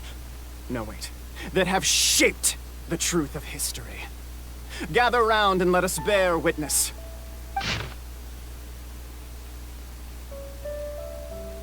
Feast your eyes, rejoice, and cheer. For this is the unquestionable truth. Look at the signature. Nobody is capable of forging that. I don't believe it. So, all along, our histories have been false? Don't lose heart, Albeetsi. It does not follow from his is true that ours are false. That might be the most bogus logic I've ever heard. But keep up the mental gymnastics, Boberano. Been waiting for that look of jealousy on your face my whole life, and I'm gonna savor it. And yet, it seemed that this conundrum could indeed have more than one solution. Everyone agreed that there may be more than one truth.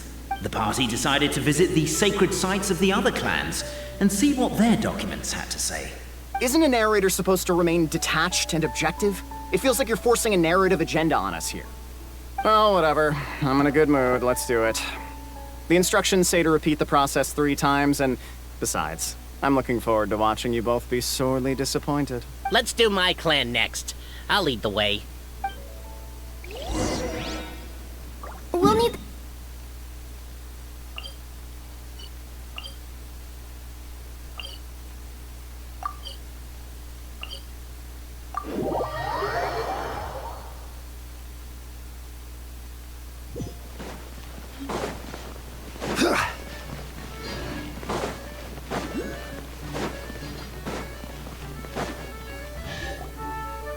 The party finds no pedestal in which to place the great clockwork key, only a locked door. Where's your clan's pedestal? Let me guess, you hid it away in advance to save yourself the embarrassment of having it exposed as a fake? You done? Okay. Now, since my clan's main claim to fame is... Misinformation, half-truths, and fabrication. Ah, shut up, Cape. Shut up, Cape. I swear, if I wind up dead one day, the murderer was Boberano. Let those be my last words. My clan's claim to fame is that we outwitted the Dragon of Old and stole its treasure. Ergo, all articles of value that we own, including the pedestal for the clockwork key, lie behind that door. So, next step is open the door? Almost. There's one step before that. The door is protected by a smart interrogation system. We have to answer its questions, and if we get them wrong, we will alert law enforcement. Jeez. Well, do you at least know the answers? The correction fluid of time has dyed white the pages of the Book of Wisdom. No, I don't know the answers. But worry not. I had a quick word with the constabulary in advance. They'll ignore the alarm if we get the questions wrong, so answer without fear.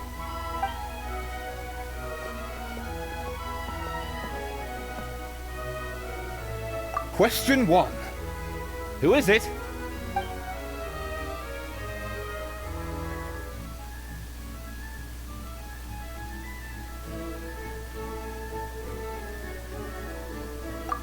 The great yokai, Nekomata in boots. And the trusty travel guide pixie. Travel guide. Question 2. By which virtue did the ancients defeat the dragon?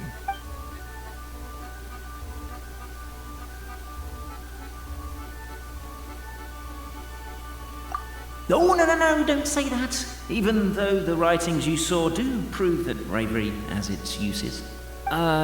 You do realize we can hear everything you're saying, right? If you say it out loud, you'll only set those 3 off arguing again. Thinking it is fine, but please promise me you won't say it. Question 2. By which virtue did...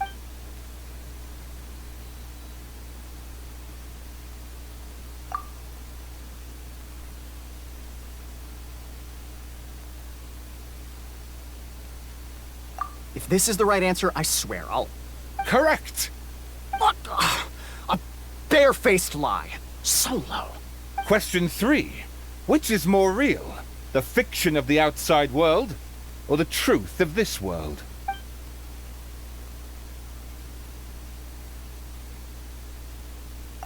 Hear, hear! Who can be sure that the outside world isn't just a dream? and that when the dreamer wakes up, they won't just find themselves inside a novel. There is no way to know. All correct. You may have the key pedestal. Traveler Marquis, you know what must be done. Please insert the great clock. Oh, and this is my family crest.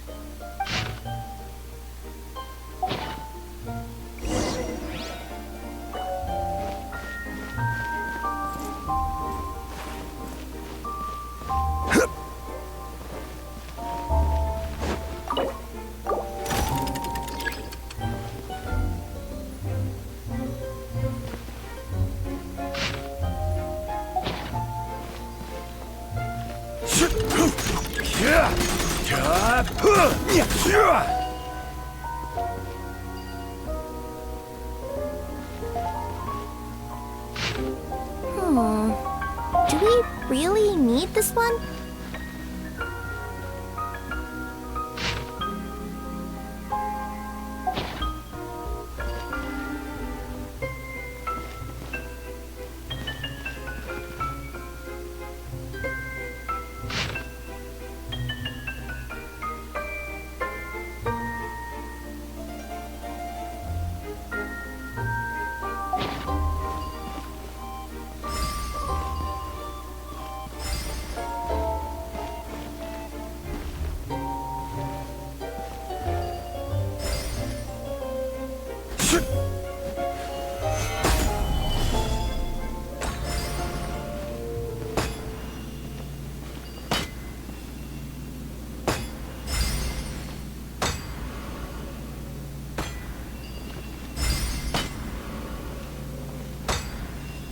The Traveller Marquis draws a design that is practical and aesthetically pleasing in equal measure.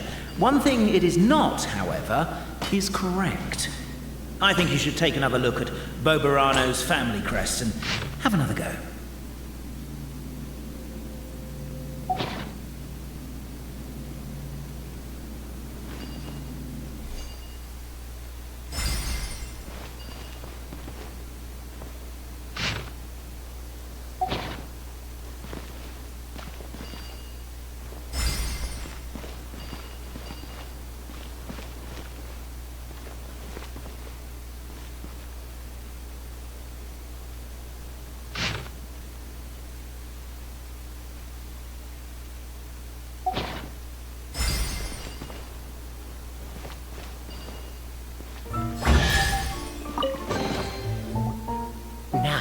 Let me see what elaborate fiction the Clan of Wisdom was able to conjure up.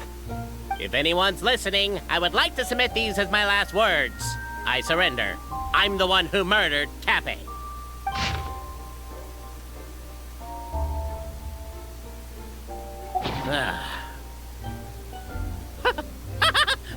Look! My clan's history is true as well!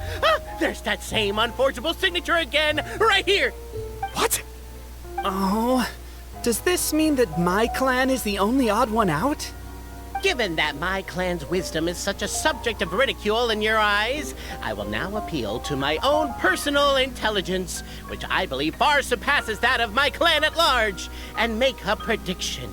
It seems likely that the claims made by each of our clans regarding their history and Bobarano? How can that be? Oh, I get what's going on.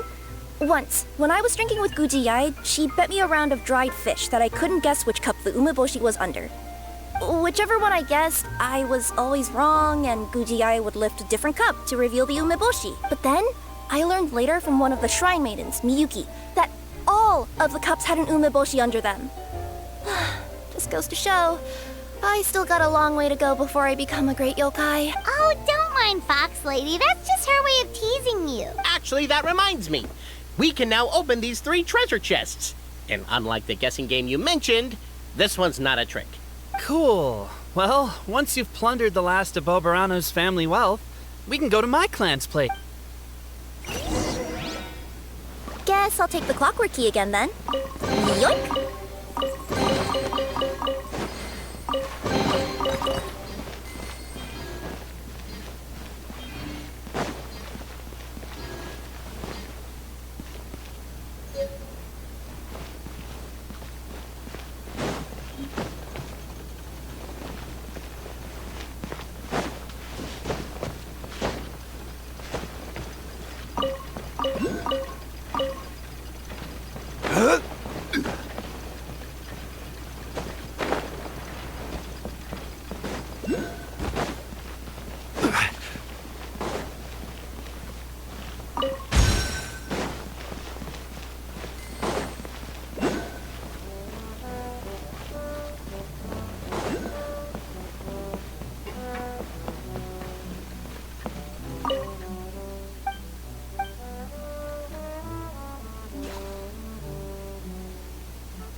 One man's stone is another man's gem.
The cohort of truth-seekers followed Albizzi to his clan's sacred site.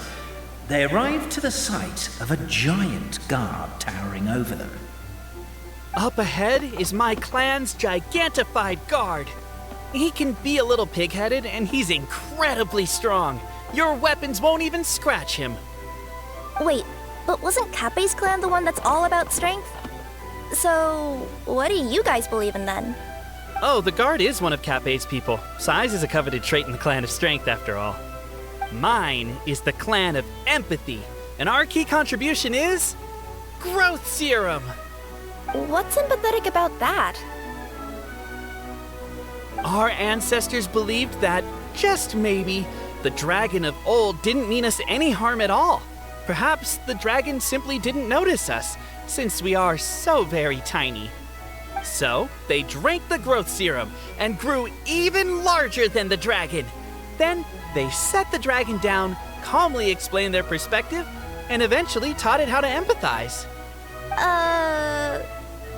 The serum isn't what it once was, though. Nowadays, it doesn't make you grow all that much, and it actually makes you lose your empathy. So, I advise we take a detour. Despite Albizzi's words of caution, somebody, no doubt, has other ideas. Surely we could avoid a conflict with the guard. Everyone, I have returned. I come with the long-awaited Marquis and their followers to search for the lost origins of our clan. Well, we weren't told anything about that this morning. Get out of here. Leave us alone.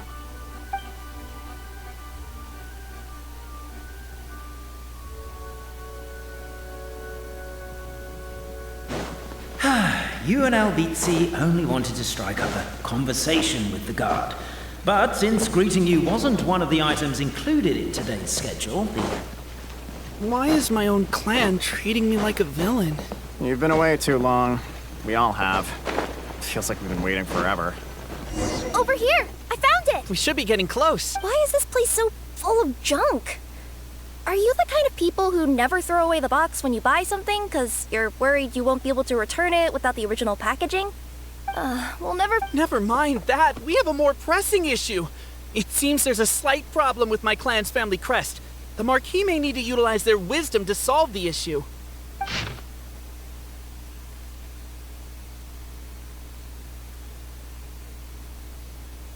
Wisdom too, huh? Well, you guys have a bit of everything, don't you? Except empathy. Keep the noise down! We don't want to alert the guard.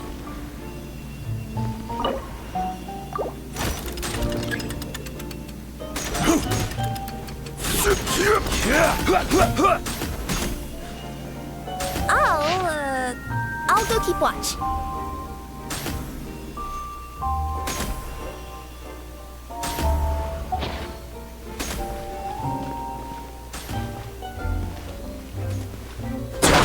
Can't you destroy the boxes a little more quietly?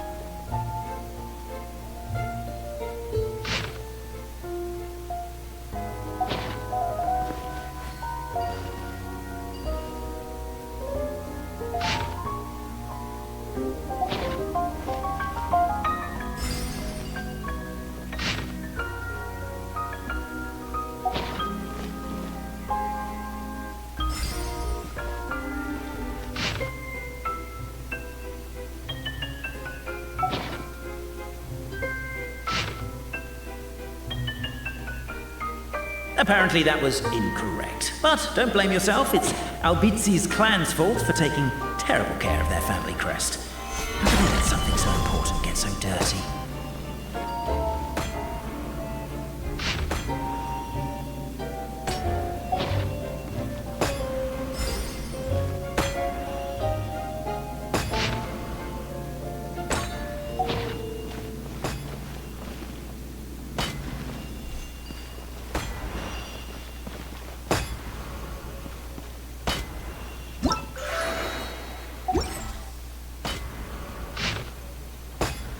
Apparently that was incorrect. But don't blame yourself, it's Albizi's clan's fault for taking terrible care of their family crest. How could they let something so important get so dirty?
Apparently that was incorrect. But don't blame yourself, it's Albizi's clan's fault for taking terrible care of their family crest.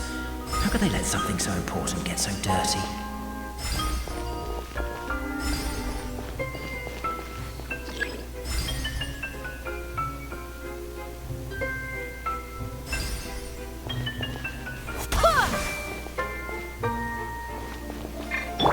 Shine down! Apparently that was incorrect. But don't blame yourself, it's Albizi's clan's fault for taking terrible care of their family crest. How could they let something so important get so dirty?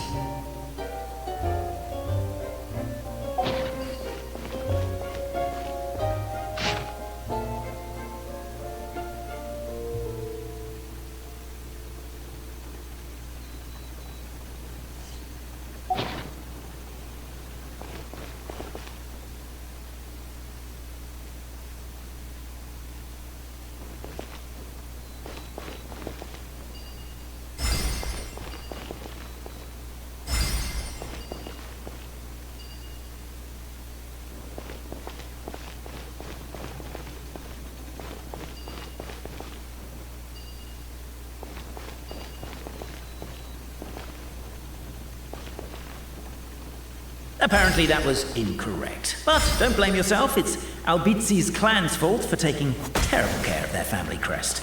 How could they let something so important get so dirty?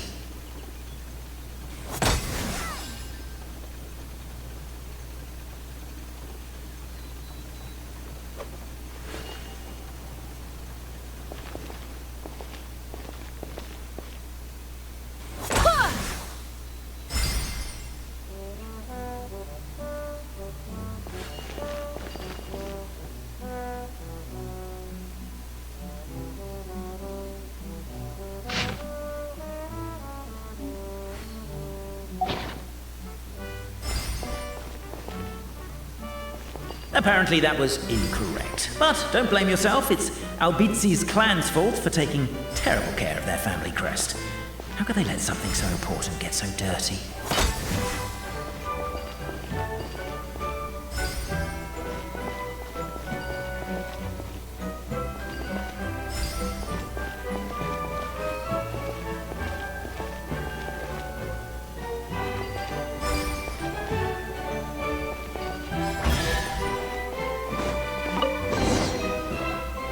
This is the last one.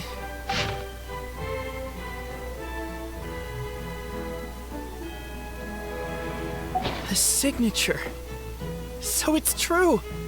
Empathy is one of the founding virtues of Constellation Metropole, too. Just as we suspected, all three are the truth. Okay. Well, this is a lot to process. I feel a little empty inside. Yes, we found the truth, but there's too much truth. I get you. It's like in Inazuma, when there were only 6 books in the Mirage Warrior series, it was really popular. But by the time book number 88 came out, nobody wanted to read it. They all lost interest. A brief moment of joy is drowned out by a growing feeling of melancholy. But perhaps there is a glimmer of hope to be found too? Anyone? Anyone? All right, I'll say it. How is it the case that these 3 versions of history can all be true at once? That's exactly what Paimon was wondering, but Boborano kind of already explained it away earlier. So Paimon was worried she'd look stupid for asking the question.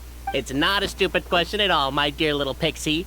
While I did postulate that different truths may coexist, there is an issue when it comes to these 3 truths in particular.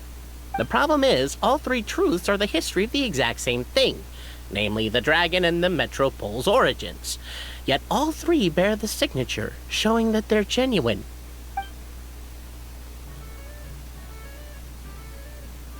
Suddenly, the sound of a bell rings out.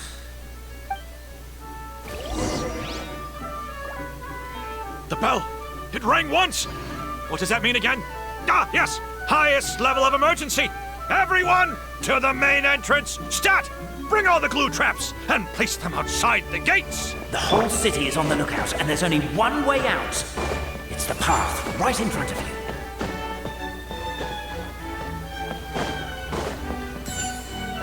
Why'd they ring the bell anyway? Also, why is 1 ring the highest level of emergency? Obviously because you have to respond fast when it's an emergency.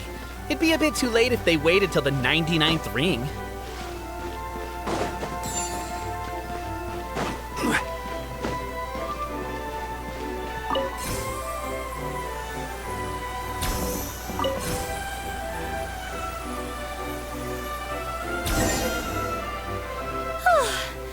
We made it out. Don't know if we'll still be needing this clockwork key, but I yoinked it out before we ran, just in case. Okay, but back to the truth problem. There are 3 conflicting versions of the truth, and somehow they're all still true. What is that supposed to mean? I don't know. I doubt anyone here in Simulanka can make sense of it. All we do know is that any manuscript bearing her signature has to be valid. Well, she is the goddess of fate, the creator of all this. And all these manuscripts are her grand design. The reason we argued about who was right was that we didn't know enough about the truth of the past. But now we have the truth. So we just have to accept it. As surely as we will follow the clockwork path designed for us, so is this the course that history has taken. It is clear and incontrovertible. We will never argue again. Thank you all. Is that all there is to it? Is this where the decision made at the first crossroads of destiny has led us to? A pointlessly happy ending? Overthinking it would be equally pointless. Well, that's enough for one day. Time to take a break. Could you be any more cryptic? You're planning something. Paimon knows it. Whatever happens, today was a breakthrough in my journey of discovery. I will go back and share it with my clan. Me too. And me. Let's leave it there for today then. I'm sure we'll find out what else Mr. Narrator has planned for us tomorrow.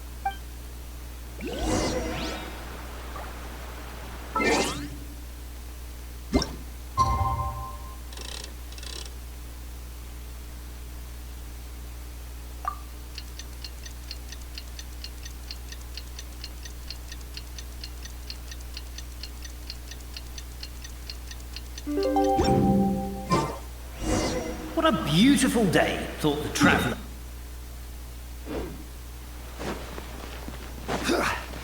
The voice in his head grew louder. Must go to Pendulum Lane. Something must have happened here after all. Everyone's crowded around. Oh my god, this is terrible! I don't understand. The three great clans of Constellation Metropole have finally made peace with each other. Who could have done this?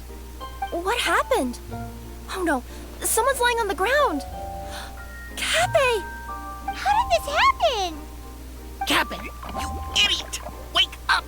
You need to revise your last words or everyone's gonna start suspecting me! Last words? What did he say? If I wind up dead one day, the murderer was Boberano. Ugh, you could have at least pretended to not remember it. I'm sorry, Boberano, but this is an interrogation. I have to give the detective straight answers. Don't worry, Boberano. I don't consider you a suspect, nor do I have the authority to charge anyone with a crime. So, are you the last people to have had contact with him? My sincere condolences. You were travel companions, right? Oh, it's a real tragedy. I'm afraid he'll be out cold for another hour and a half, at least. Huh? Yeah, I know. It's despicable. Hitting someone in the back of the head is the second worst act of cruelty there is. The first being replacing their gear oil with extra strong glue. So, Cappe's not dead? His gears, metal frame and shell are all still in excellent condition. It's just his energy supply that's been all messed up. Wait. But surely you can't be suggesting that just because Cappe isn't broken, there's no need to go looking for the culprit. No, there's a need. Huge need. Unfortunately, this is rapidly turning into a cold case. There's no evidence and no witnesses. Unless there's an official clockwork pedestal, the goddess of prophecy around here somewhere. Then suddenly the long-lost dragon of old flew across the sky. Where? I didn't see anything. Wait, why can't I move? Oh, my mistake. It was just a cloud. Or a bird. Or something. If only we could turn time backwards and replay the crime.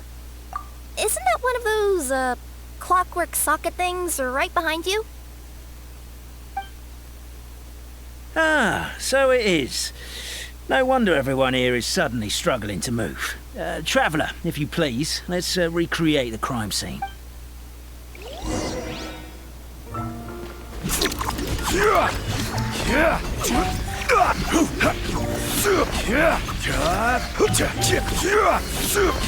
crime scene's too chaotic. I can't make heads or tails of it.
Well, that clears it up.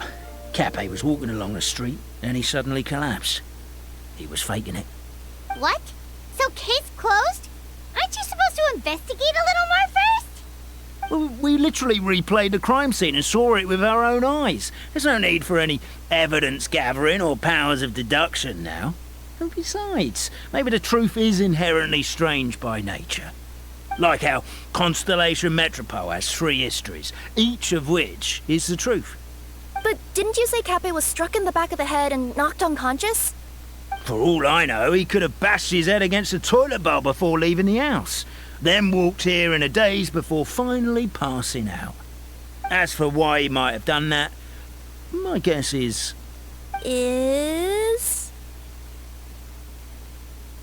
With the Supreme Clan question left unanswered, and the tension in Constellation Metropole suddenly wiped away, he was looking to create a new source of conflict. Only then would the city feel alive again. Do we really think he's capable of that, though? Sounds like a pretty complicated conspiracy for the average Simulanka resident. Traveler, something about the crime scene isn't sitting right with me. It just seems unnatural. Also, anything outside of the immediate area won't have appeared in the replay. Is it possible that something was missing from the scene? Why don't we search the area? Wait, what are you doing?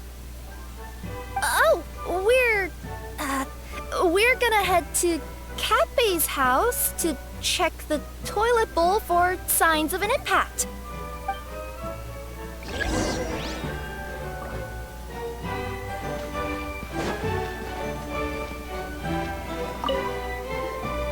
Hello there. Someone was shouting about a dragon a minute ago, and I instinctively threw it into the sky.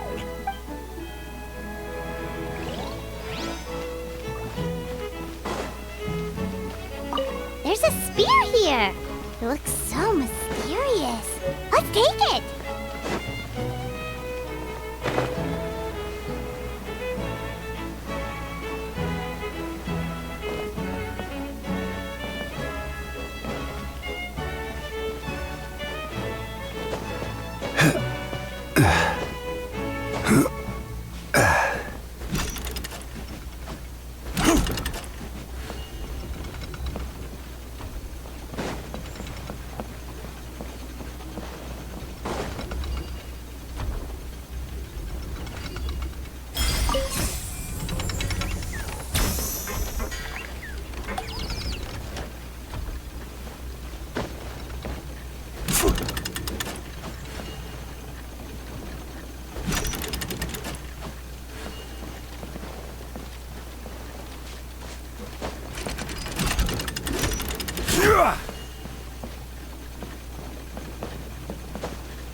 You're not from these parts, are you? Yep, that's right.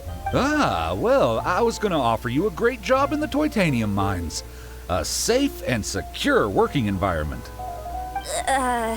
Doesn't sound very safe.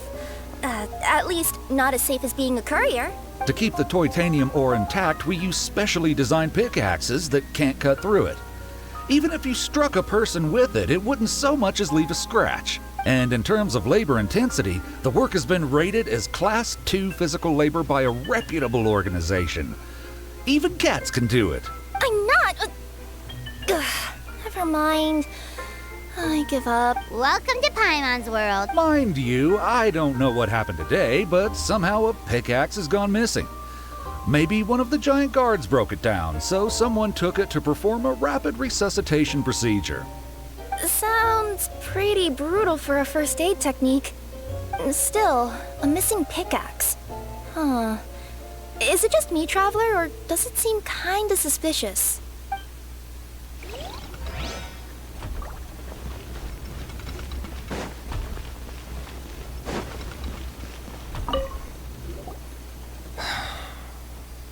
Come here. Whatever it is you were looking to buy, please do come back. A bottle of growth serum has gone missing. If someone's stolen it with the intention of harming others, the consequences could be disastrous. There's a whole investigation into it, so I gotta close the shop while I do an inventory count. If it turns out I'm wrong and I miscounted, I could be charged with filing a false report and disturbing the peace.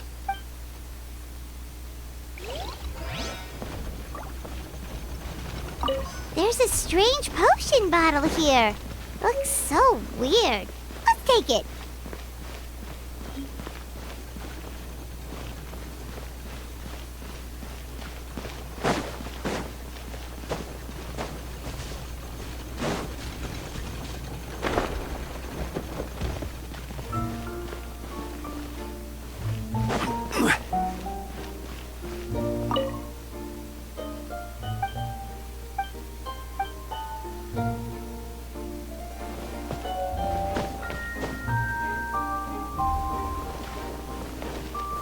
Stabilize!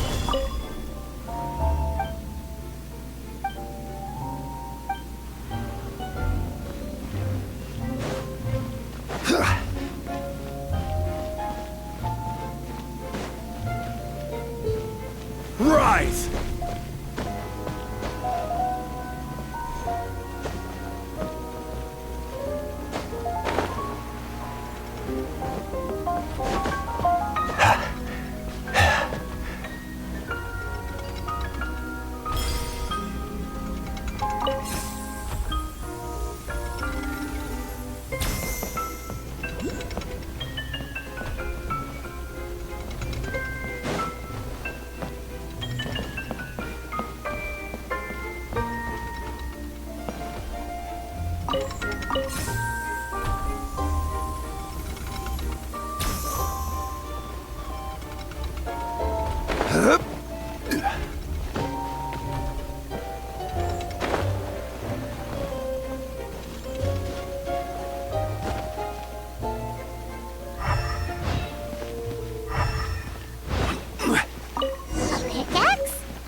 Let's say one of these was the weapon used in the assault.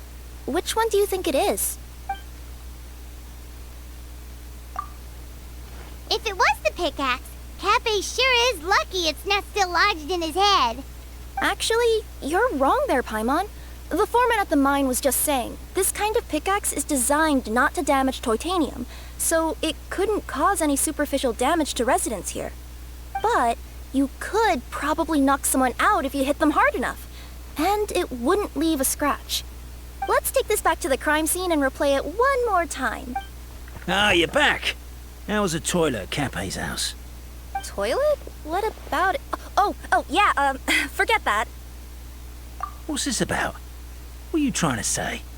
We thought the way Cape fell looked odd, so we searched the area for suspicious items and found this. It could have been deliberately placed out of range of the crime scene so it wouldn't show up when we replayed it. Now we've retrieved it, we were gonna replay it again. You don't mind, do you? Oh, I just remembered I forgot to turn off the clockwork switch in my kitchen. Yeah, I think I'll just, Oh, no, you stay right there.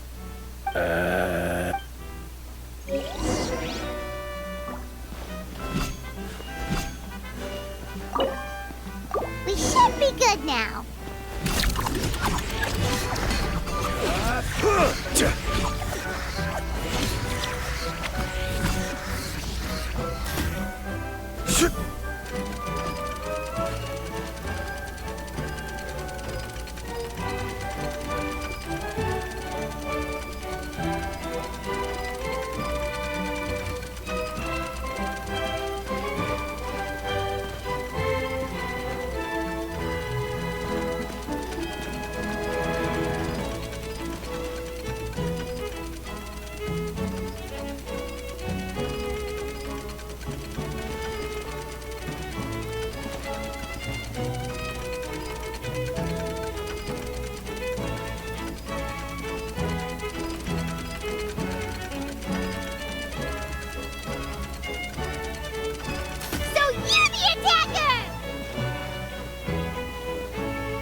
So, it was you!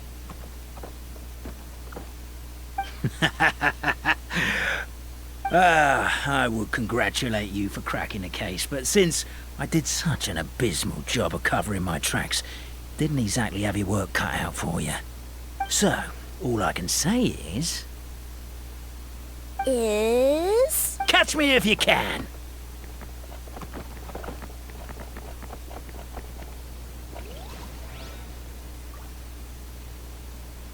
We have a runner! That's it! Let me at him! The would-be Marquis of Carabas dispatched the Necromancer in boots, who ran off in pursuit of the poor little minion.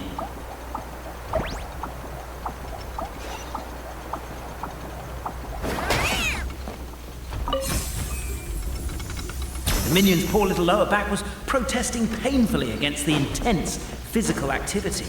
He decided to take the elevator, giving him a moment to catch his breath.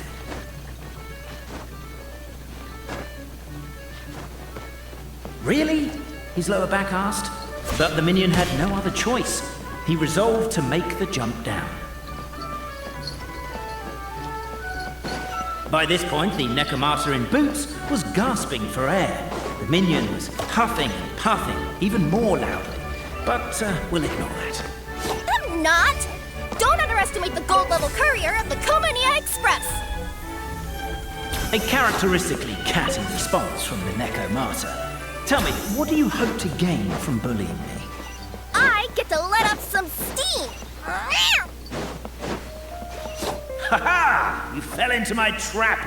Oh, and by the way, remember the glue you got stuck on when you first entered the future Marquis's abode-to-be? That was also me. I did it using my powers. Rats! Oh, I'm so jealous of you guys right now. You can just jump out of your shoes and keep running, but Wait, I'm wearing The unnamed minion made a last-ditch escape attempt. He began his long climb, up the wall, the tall wall. He began his long climb up the tall wall. You call that a tall wall? In urgent Neko parcel mode, I surrender.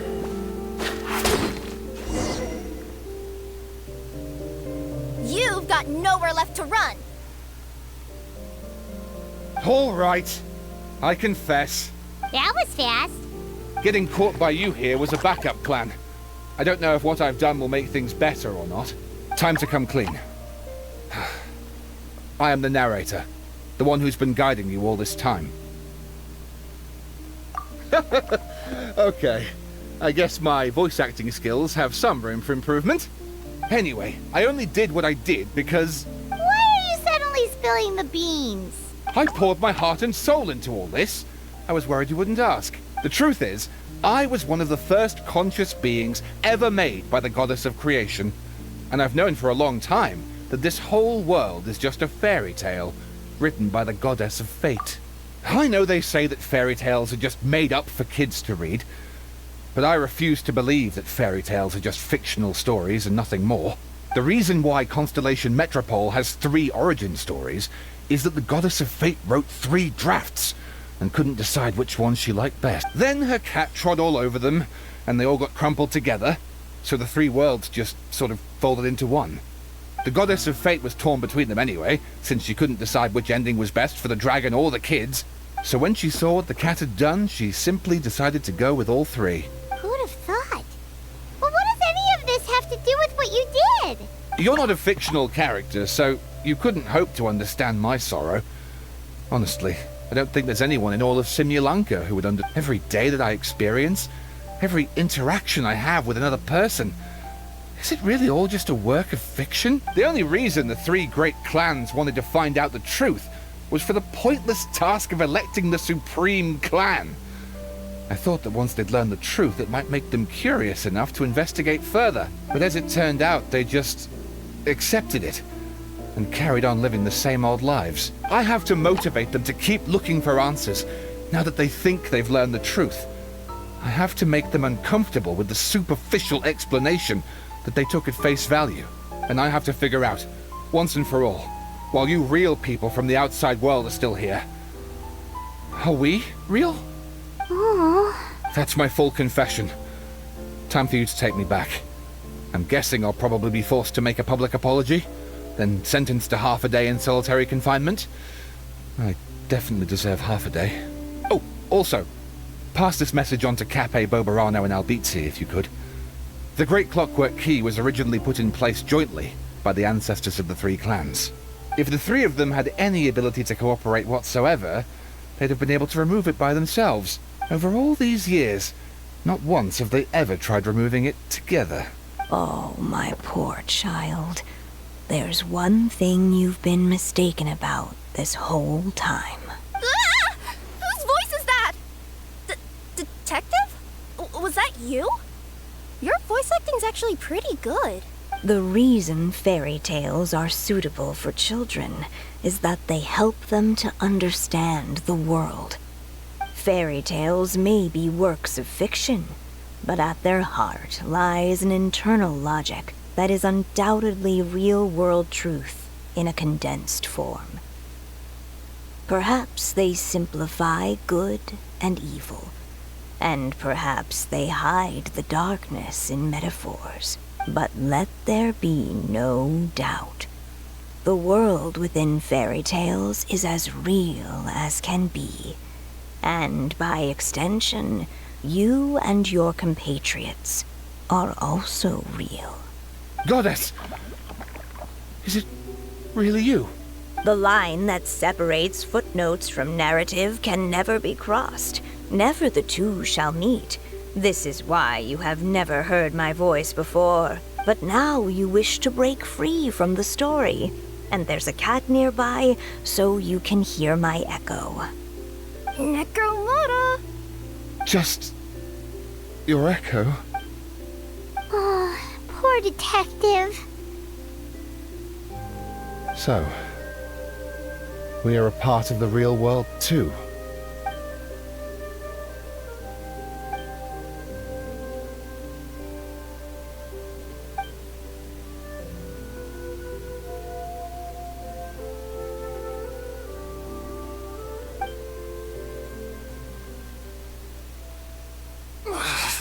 My head's spinning. Albizzi just gave me a quick rundown of the situation. So you caught the detective? Sorta. We chased him until he surrendered. Oh, and he asked us to pass on a message.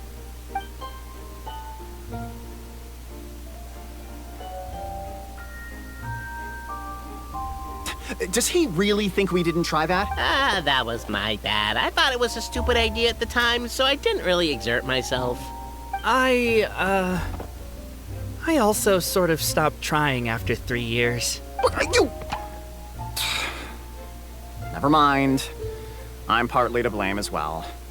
On the second attempt, I just hugged the key and pretended like I was pulling as hard as I could. You guys are so lazy. My granny's neighbor's pet cat has nothing on you, and it spends all day, every day sunbathing. Anyway, you said you heard the voice of the goddess of fate at the end? There is a world beyond our own after all. What would you guys say to taking a trip to the outside world sometime? Otherwise, I got bashed in the back of the head for nothing. Depends. Do either of you know how to get there? But yes, I agree we should go. And not invite the detective, just to annoy him. But maybe the reason we've never worried about whether we're real or not is that, unlike him, we weren't there to witness the creation of this world. We've never had any reason to doubt that we're real. If someone ever convinced me that these delightful dimwits, Cape and Albizzi, weren't real, oh, I'd be devastated.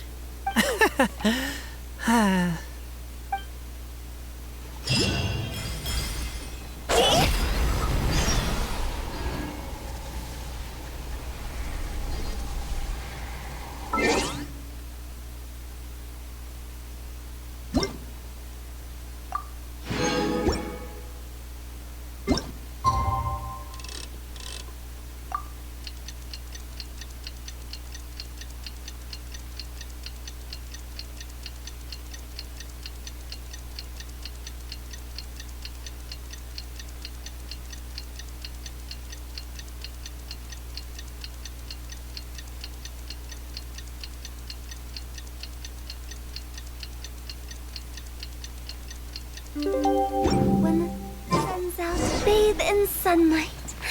when